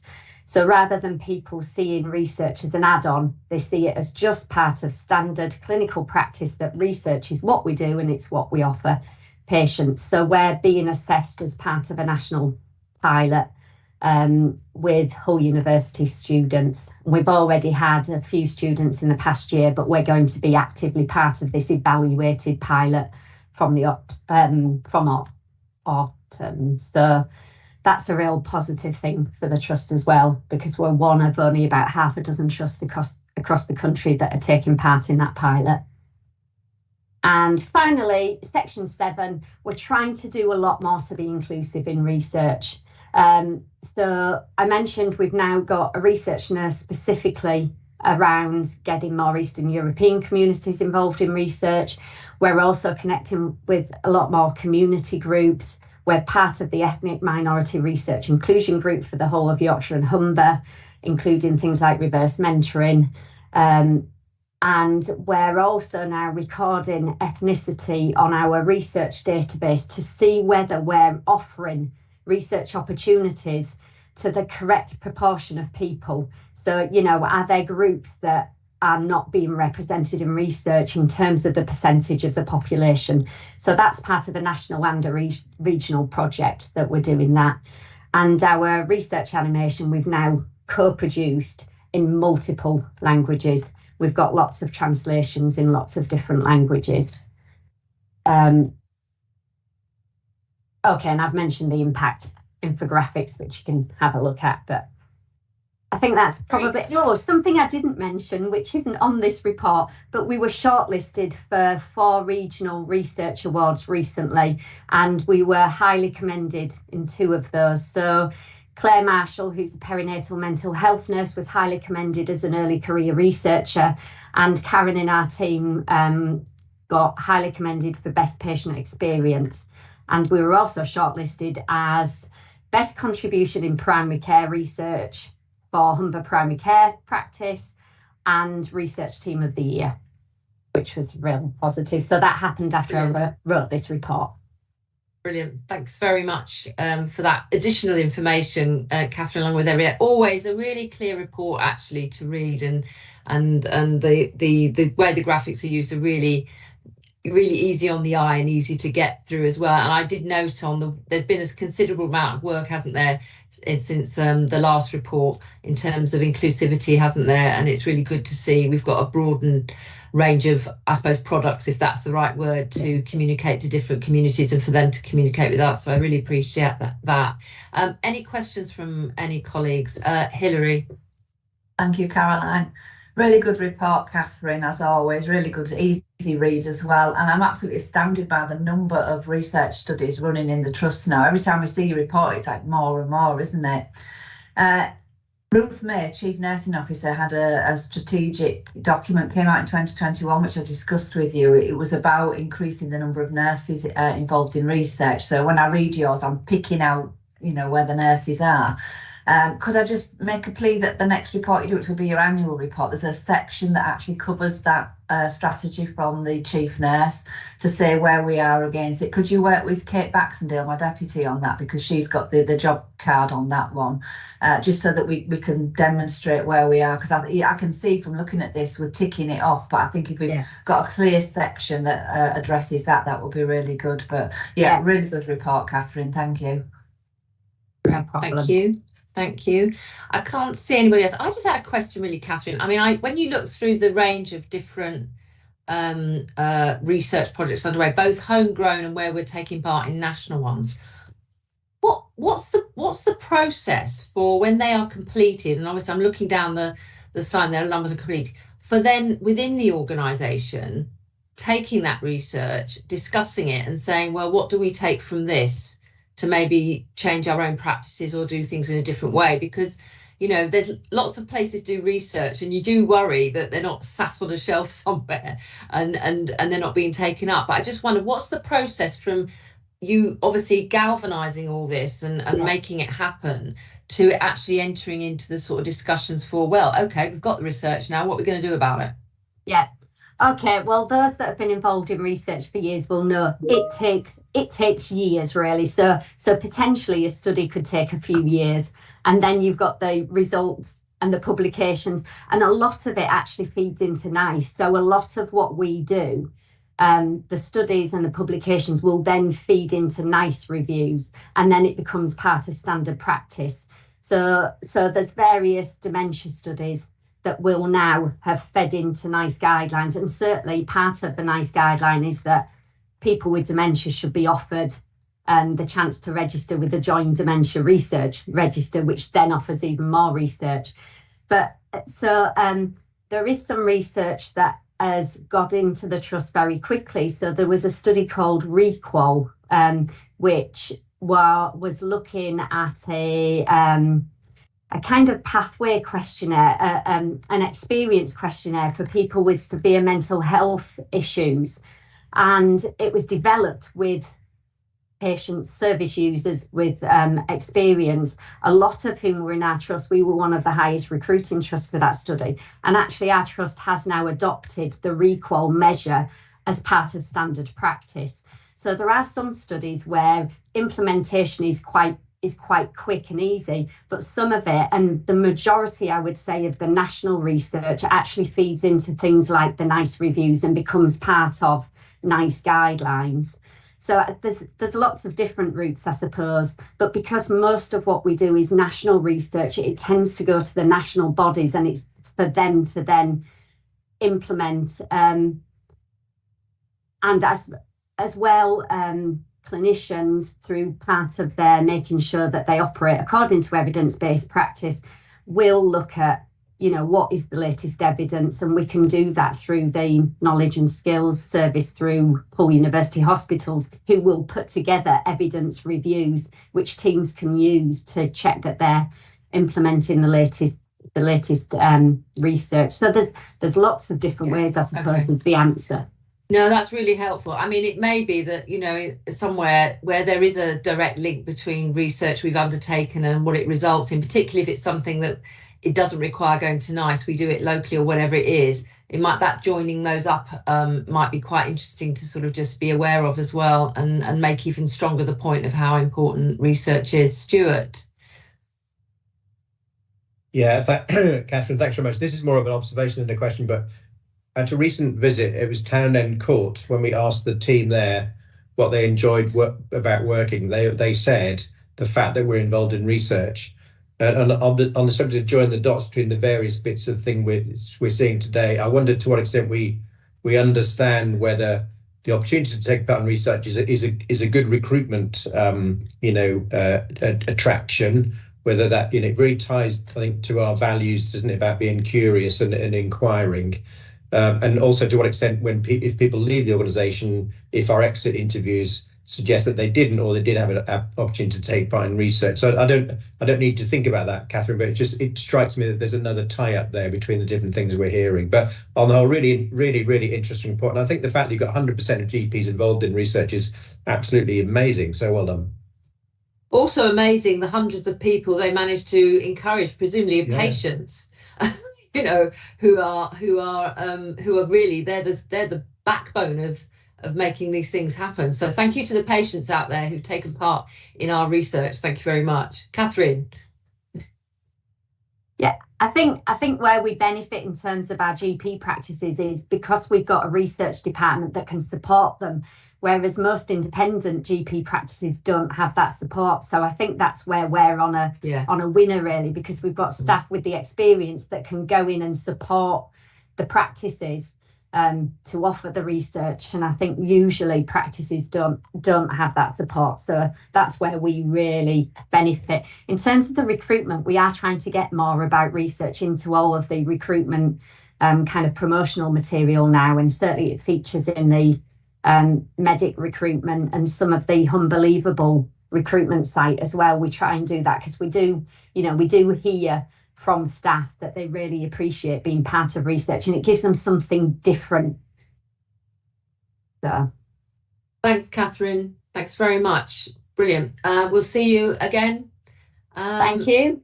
At the next review, which will be the annual, I think. Thanks very much. Bye. Take care. All the best. Good.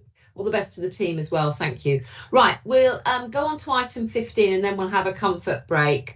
Sadie can't be with us today, so Hillary's going to lead on the patient safety review of safer staffing in patients unit report. Hillary, over to you. Thanks, Caroline. So it's the 6-month review. This is covering October last year to March this year. So that closes off that full financial year then. This is the first time we've had every unit undertaking the full extent of the safer staffing tools, in that they've all done a month's dependency data as well, which is part of using that tool. So this is quite a really accurate report. We've got into that rhythm now with all of the units. That's really good. So in doing that, that's actually the outcome from that is that the view of the people that have done that is that all units are maintaining good and safe fill rate requirements. So they've used the safer staffing tool, they've used the patient dependency, and they've overlaid it with clinical judgment, but also the clinical indicators that we look at every month as well in our safer staffing dashboard. From that, there were 3 units, I think, Town and Court, Ullswater and Malton, where they've asked EMT, first of all, about changing the care hours per patient day to get them better aligned. So that is something that we would like the board to ratify today in this report. So the report obviously goes through the clinical, all the clinical indicators that are aligned to safer staffing. Incidents are reported in there, low, no harm, all managed, but it's good to see that people are reporting when they don't feel that units are safely staffed so that proper actions can be taken.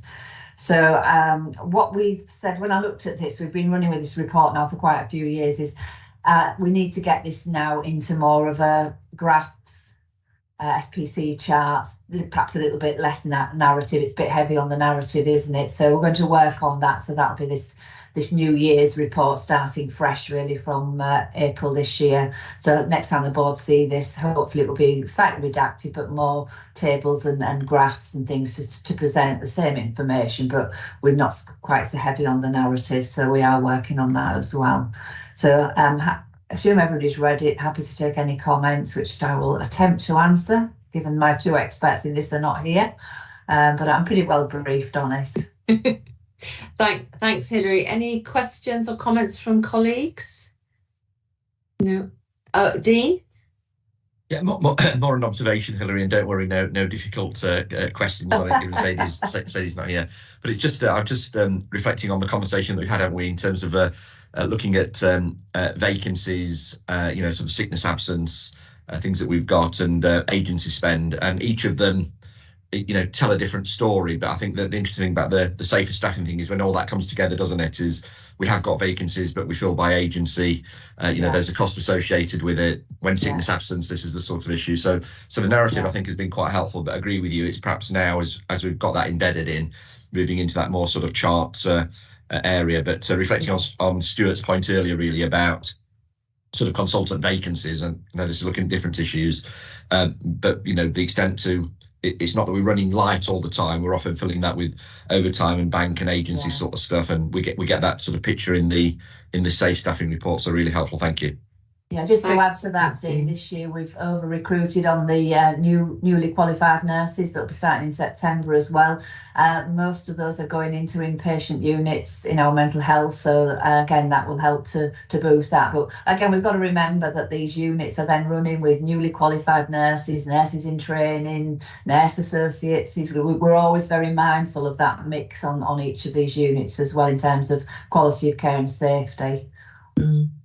Hilary, I know we saw from the CEO's report, you do a lot of visits to make sure you're out there seeing for yourself. Clearly on the report, a huge amount of work to make sure we have the staff where we need to have staff and keep people safe.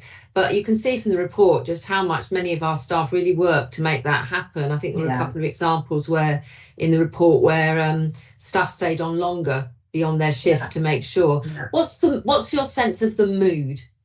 Because amongst staff on this particular area about making sure everything's covered, what's the mood like? It's always been the case that you're constantly moving staff around, not just here. I'm thinking back when I first started as a nurse, wandering around all the time with the off duty, trying to mix things, do split shifts, things, and that is part of coming into the NHS, about that flexibility of staff. Now, some staff obviously don't like to move, so we do have those issues sometimes. But I have to say, particularly when you're on call, when you're having to sometimes move staff, early in the evening, even sometimes in the middle of the night, staff just get on with it. They do it. They might not like it. They might not happy about it. Nobody is. I'm from clinically practicing myself. I didn't want to move from the ward I'd started on to have to move to another one. But it's almost just become part of how we cover. They do recognise it's about the patient. It's about patient care. I'm not particularly picking up anything really negative, and when I go out I haven't. There's been odd occasions where things have happened and staff said we don't want to move and I've maybe intervened, but it's been very rare. Generally it's just how we run the services. As you can see, it's that being flexible but making sure staff feel they've got a way to escalate that, which is we can see that in the data ticks that are coming through, and I'll often, as I know Lynn will follow those up with the managers to see what's going on here. Have you dealt with it? Are the staff supported? We don't just leave them sitting there, those incidents, once they've taken the time to report them. So getting that feedback so they know they've got the support, they know we've got the backs.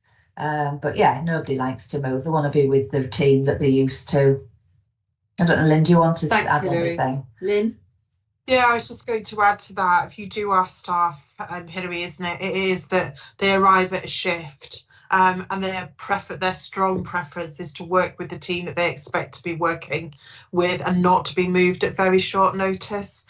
So one innovation really to try and address that, we've actually recruited to what we're calling a peripatetic team, probably need a better name for it actually, which is permanently recruited HCAs who are recruited specifically to work across a number of different areas, particularly the adult inpatient areas. And that team, we've grown it further as well, has been really successful. So those staff come into post knowing that they're going to work a range across a number of areas. Obviously, we've put support mechanisms in place to support that as well. So I think we need to grow more of those types of interventions to support that position as well, because that has been particularly successful.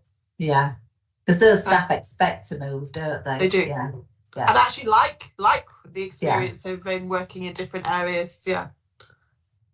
Thanks very much. It was just that sort of human side of it. I mean, above the data about how people are coping and what have you, it's just important, I think, to know that too. So thank you for that extra information. Anybody else? No? Okay, well, we need to ratify the EMT decision to amend the CHPPD for Town Court, Ullswater and Malton, and it's on page 19 of the actual report. Is the board happy to ratify those changes? Thank you very much. Okay, right, thank you very much, Hilary. Our best to Sadie and the team who will work on this. Okay, we'll take a break now, 11:18 for 5 minutes, and then we'll come back for item number 16. Thank you.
us in.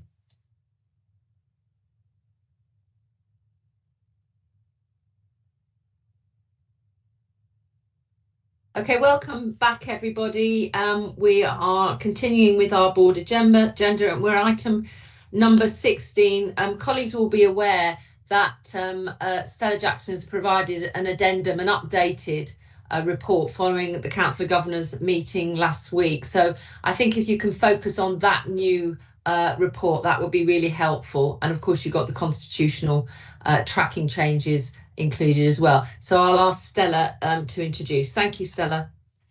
Okay, thank you, Caroline. Yeah, so the Constitution has been reviewed to bring it in line with the Health and Social Care Act of 2022, particularly related to our duty to collaborate. And at the same time, we've undertaken a general review of the Constitution. A paper went out containing all the proposed changes. These were discussed at the Council of Governors meeting on the 20th of July, because any changes to the Constitution need to be agreed by both the Council of Governors and the Board of Directors. The Council of Governors agreed a number of changes, and they are detailed in paragraph 3 of the addendum. And there were some areas that they didn't agree or approve, and those are detailed in paragraph 4. So for this meeting, if we could concentrate on paragraphs 2, which highlight the general changes, and paragraph 3 that highlight some of the more material changes, that'd be helpful. Okay, thank you very much, Stella. Any questions or comments to the paper, please? Michelle. Yeah, thanks, Stella, and everybody for doing the work on this. It is important that we do review the Constitution periodically, and I think it's about the third time we've done it. The executive team have obviously looked at all the changes as requested by the governors. So just to give you a bit of an update, that obviously it's supporting the paper, but we just wanted to reiterate that it's always difficult making these decisions, and we always work obviously in the best interest of the public, the patients and the community. Just to put into the board, and we will obviously all work collectively on this, is the diversity piece in relationship to governors. And I think that is really important, that we continue to really push the election so that we get contested elections, and that we start to look at and great work that we've done on the associate hospital managers in the same position. So I think we just need to note that, but support the paper. Thanks, Chair. Thanks very much, Michelle. Mike, welcome, Mike. Thank you. Yes, I fully support the report, and one of the things that I really notice in that is that we are a foundation trust, and it's not usual that we do something. Well, actually, it is under Michelle's leadership. We often break the mould, and this has been a problem for a number of trusts in terms of governors, and you lose the good governors by accident, can't recruit other ones. And why should we say goodbye to skill sets when it's appropriate? So I think it's remarkable, really, that we've been able to respond to a governor request in this way. Thank you, Mike. Thank you very much. Okay, I can't see other hands. I'm just taking on from Michelle's point. I think it would be a good idea at one of our strategic development sessions to have a discussion around membership, because of course to be a governor you have to be a member, so there is a correlation between the two, and think about that in terms of increasing, I suppose, for want of a better phrase, the pipeline of potential candidates who can come through and think about standing as a governor. And of course we'll work with the Council of Governors on this as well, but I think strategically it would be helpful to have a discussion amongst ourselves at one of those strategic sessions, and I hope people will welcome that too. Can I just also say, Stella has put a tremendous amount of work into this report. There have been many emails, and I have to say they've all been really helpful emails to try and work through all of this, and a lot of work back and forth with solicitors, lawyers as well. So Stella, can I just say thank you so much for the work you've done on this, and thank you for everybody who's engaged on it, governors, EMT members, and other board non-executive directors as well. It's very much appreciated. Constitution refreshes should, I think I'm right, I think you said this the other day, Michelle, at the COG.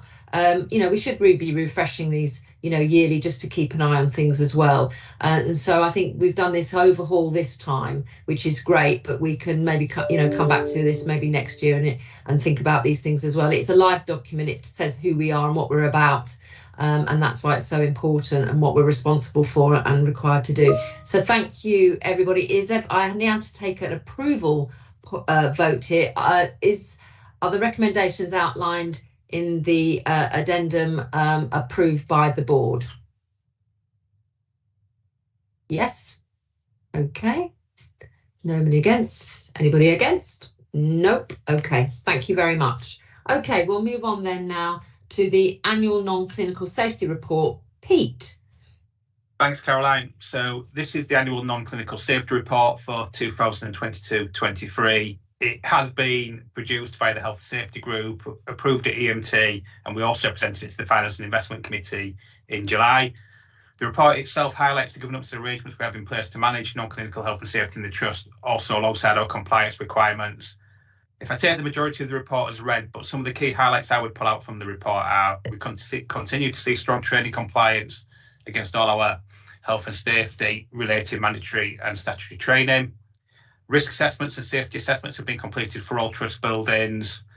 We had 6 fire incidences in the year, details of which are in the report, and we also had 3 RIDDORs reported during the year, details within the report. And you'll see from some of the work that we've commissioned, we have installed intercom systems across all our GP surgeries, and that also now all our estates vehicles are fitted with vehicle tracking devices.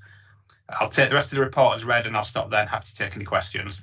Thanks very much, Pete. Any questions, comments to Pete?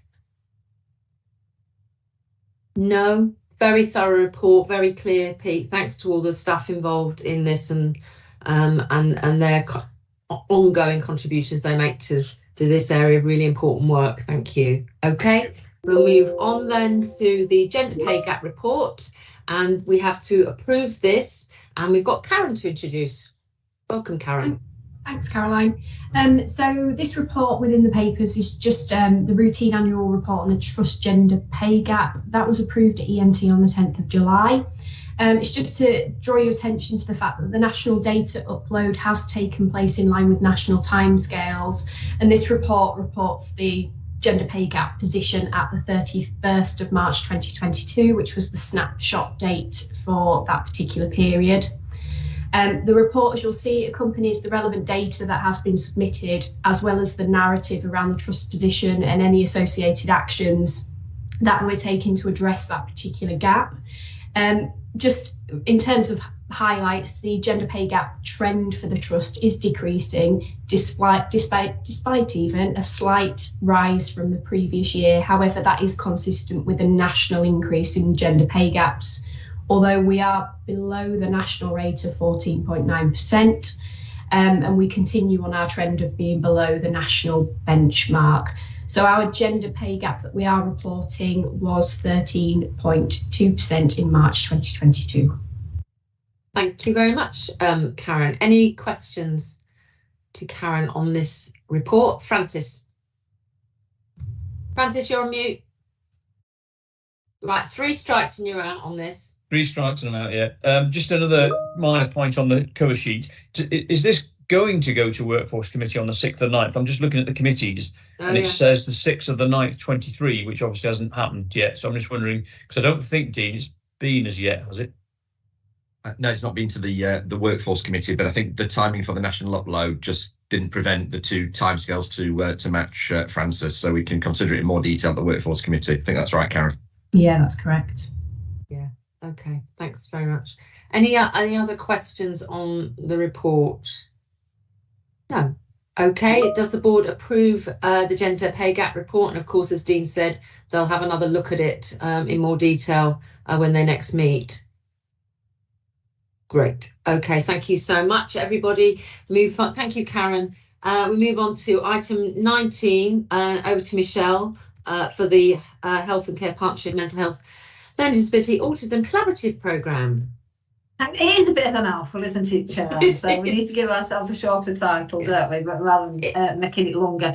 No, obviously Alison usually comes, but she's not available today. So I'm not going to go through it in minutiae detail. Just people have had a look at it. I hope it's still useful information. Main things are obviously governance and strategic review in line with the operating framework that's coming out of the Integrated Care Board. Lots, as I said earlier, that there's been quite a few big publications in relationship to mental health. Obviously, we're looking at them from an organisational point of view, but we're also looking at them from a system point of view as well, and how we're linking that data. We've got a conference date, which has got some information, so please pop that in your diaries. It will be virtual. We're going to probably do it 50-50 next year, but the feedback we get is that virtual is better, and we cover a lot more people. We really do that international piece. And as I say, there's lots of things that correlate to what we're doing in the organisation in relationship to performance, checking training, and looking at personalised care. So it's just there for information. Please, I'm happy to answer any questions, but I'm hoping it's still useful. Yeah, and the conference date is the 9th of November this year on a Thursday. It is. Yeah. Great. Any questions, comments to Michelle? No. Okay, thank you very much. That report's noted. We'll move on then to Francis, Finance and Investment Committee Assurance Report, please. Thanks, Chair. I'll just pull out a couple of things. Firstly, from the Insight report, we discussed earlier about making sure that figures are shown correctly. It was interesting to see that that between month 11 and month 12, NHSE managed to move from a 148 million underspend to a 744, from a 744 overspend to 148 million underspend. So a fairly major change in 1 month when everybody released a load of money. So back to our reporting and making it right.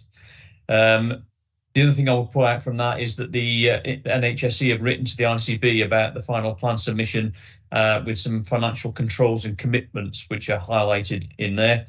Pete's already talked about the fact that we've reached the break-even position, which is excellent. BRS has made a really, really good start for the year, which is excellent. And the team are doing a really, really good job on that. And then the only other thing which Pete also did mention was we looked at agency spend, and the trust has started well with a 9% reduction on it already. But obviously there's a long way to go because the total for the year is a 30% reduction. So a good start, and we'll keep an eye on what's going on in the future. But those are the main things to pull out, Chair. Thanks very much, Francis. Any comments or questions to Francis? No, thank you. We'll move on then to Phil, Quality Committee Assurance Report, please. Yeah, we met last on the 1st of June, and I wondered what was going on. I had both Michelle and Caroline sitting in, so I was a bit, what's going on here? But yeah, don't think there's anything sinister about that. We had a good meeting. Just a couple of things. We asked for a bit of work to be done just on safeguarding reporting to make sure that all safeguarding issues were being appropriately reported and we could actually tell the trends properly. I think one of the key things was that we noted in the CMHT patient survey that the patients weren't fully satisfied about the information they were getting about medicines, about their purpose and effectiveness, side effects. So we've sort of asked that there's more liaison between the pharmacists in general practice to get the more information out to the patients. And that's a really key issue, because actually in another part of the meeting we noticed that the compliance with medicines was quite poor, and actually historically whenever you do any compliance assessments you realize that the patients don't take their medicines as prescribed, and probably part of that is we professionals don't give enough information up front so people fully understand what the medicines are about. So that was a key output, I think, from the meeting. We've already highlighted, Pete's already highlighted in the performance report about the rates of mandatory training compliance, and also we've also understood that in the R&D report there's 52 active studies within the trust, which are great. We're also very appreciative and now fully understand the amount of work that goes into producing a trust quality account, which is overwhelming really. And I think as non-execs, we need to make sure that we read it because there's such an amount of work in there. It's my really first round, and I just wondered why some things were in there, but then I realised it's very nationally prescribed what goes in and where, and even down to the language of what goes in. And so I think they were the main things. Happy to take any questions. There were really, just to say, there were really full discussions on a number of issues. I mean, as well that are highlighted in this report as well on the national suicide report and research on that, and also on waiting times as well. We had a really thorough discussion on that, I can say, in terms of particularly in sort of neurodiversity area, which we talk about at board as well. So I was reassured about, to be honest, the depth of discussion about some of the issues that are picked up at board are happening, Phil. So you've got nothing to worry about. Doing a good job. Yeah, I mean, the suicide one was really interesting because despite the national focus on it, the actual suicide rates have gone down by 6%. But those sort of worrying areas is obviously the under 25s and the effect of sort of social and economic adversity and pressure. Since Kwame and myself had some discussion with one of the governors about looking at child-related suicides, I think Kwame is taking that forward. Is that correct, Kwame? Yeah, I'm working with the children's services and colleagues, and it should be part of our strategy, suicide strategy. Yes. Great. Okay. Thank you, Phil. Moving on then to Stuart for the Collaborative Committee Assurance Report, please. Yeah, thank you. So this is about the specialist collaborative work we lead. This is ticking along nicely, I think. We had a very positive meeting with the NHSE, who are the kind of the letting contract holder, if you like. At Q3, they're pleased with the progress that we are making through this collaborative. Thinking about the individual work streams, on the CAMS side, we've secured another nearly £600,000 to support work on alternatives to hospital. So back to our theme about how do we manage and create more capacity in the system, which is good. On the downside, both in respect of CAMS and adult eating disorder inpatients, both of those volume numbers of people are higher than plan. So it's creating a little bit of pressure from those sources financially. So we're keeping an eye on that. On adult secure, each month, each committee meeting, we see the total number of patients being coming down a bit, and at the moment the clinically ready for discharge number was down to 14 at the point of reporting, which is really encouraging, I think. In terms of the work shaping up for the future, in October, the CAMS and the adult eating disorder work streams will kind of sit down and kind of consider kind of where do we take these services next. So we've always got an eye to current and future performance, which is great. And then finally, on a governance point, we formally agreed that after September, so from the November meeting, we'll move to a quarterly meeting of this committee to be in line with all the other subcommittees of this board.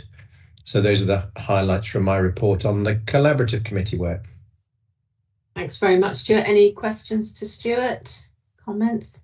No? Okay, moving swiftly on then to the Audit Committee Assurance Report, Stuart.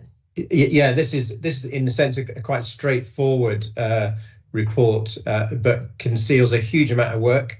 Phil, by the way, I had exactly the same a parallel experience of you when I first read the annual report and accounts, and I thought, certainly on the annual reporting side, why do we include these various paragraphs? Very much to do with kind of national structuring of the formatting. So this audit committee considered the near final accounts and the near final annual report and all the supporting evidence from the internal and external auditors to support that, which are all very positive. As we said before, the accounts aren't completely signed off until we've got that last piece of work on the local government pensions audit done later in the year. That's a known, and we're going to complete that in due course. But it was a very positive meeting and some very once again consistently supportive comments from our audit colleagues. Thank you. Thanks very much, Stuart. Any questions? No, thank you. Thank you for all those assurance reports. Moving on then to item 24, the Remuneration and Nomination Committee revised terms of reference. These are really sort of tidying up in many respects some issues around consultant appointments and approval of recruitment and retention payments, and were discussed at the REMCOM, and they are here for approval. Is there any questions or comments from anybody? Has everyone approved those changes? Thank you so much. Moving on then again to the August Board Strategic Development Committee. It may not look like it, colleagues, but we actually have reduced the number of items that were originally on this list. And obviously, because we're doing it online as well, we were trying to, as far as possible, make it proportionate to having an online meeting for such a discussion. But the items we've got on here, and as you can see, Hilary Gledhill is our lead presenter on that day. She's got a number of different items. It's here for information to note, but just maybe going forward, we do need to consider how much we add on to these strategic development meetings agendas, because the whole point is we should, not pack it with lots of items. We should be seeking to have some real space to discuss them. We're getting the balance right, but we just have to keep an eye on it. So looking forward to seeing you on the 30th of August at this. Any questions on that? No, thank you very much. Items to escalate. I haven't been noted of any items to escalate. Any other urgent business? I haven't been notified of any other urgent business. Review of the meeting. Obviously, any comments from you on the quality of the papers, the discussion? I think there's been a really good discussion and a real diversity of issues actually we've looked at today. And I think the reports actually have been really clear. And what has been great, actually, I have to say, what has been really great from today's board meeting is seeing some of the synergy that's come through in today's meeting, where just to take out, obviously the risk register and the board assessment framework. I mean, that's a conversation that has started a while ago. It's gone to various forums, has been in a strategic discussion. A lot of work's been done on that. It's gone through obviously the FIC as well, and we're seeing some of the real sort of outcomes of all that work. So, and that wasn't the only example of something on the agenda today, so I thought that was really great. Anything else colleagues would like to add on this review of the meeting? Everyone happy? Stuart? Just an observation to reinforce what you said. I mean, although we kind of continuously discuss the things that are causing us pain, which are largely external factors, I felt from today's material, which is, there's a lot of it, isn't there? There was really good examples of sort of innovation, improvement, moving to the next level across a range of different activities, which I find really encouraging. Thanks very much, Stuart, for that. Okay. Thank you, everybody. Right. Okay. That's the end of part one. We've actually, give yourselves all a round of applause. My target was 12 to 12:15. I thought it was all going a bit hairy at one moment, but actually we're stopped at 11:48. So now we do have Mr. Lee Rickles joining us for part two. So Jenny, I don't know whether, I want us to have half an hour for lunch. I don't know whether Lee can arrive a little bit earlier, but if we sort of come back at 12:20, does that sound about right for everybody to have a good half hour? Brilliant. Okay. I'll see you then. You're ahead of time, Chair. You were going to give us a little bit longer for lunch. Oh, fair enough. Okay. Yeah, that's fine. Okay. That's no, fine. no. Let's make it 12:30. No. Let's make it 12:30. I expect all of you to go outside and breathe 5 minutes of fresh air then, because that's exactly what I'm going to do. That's when I get my sandwich. Thank you, everybody. See you at 12:30. Caroline, do you want Lee here bang on 12:30 and to start with Lee's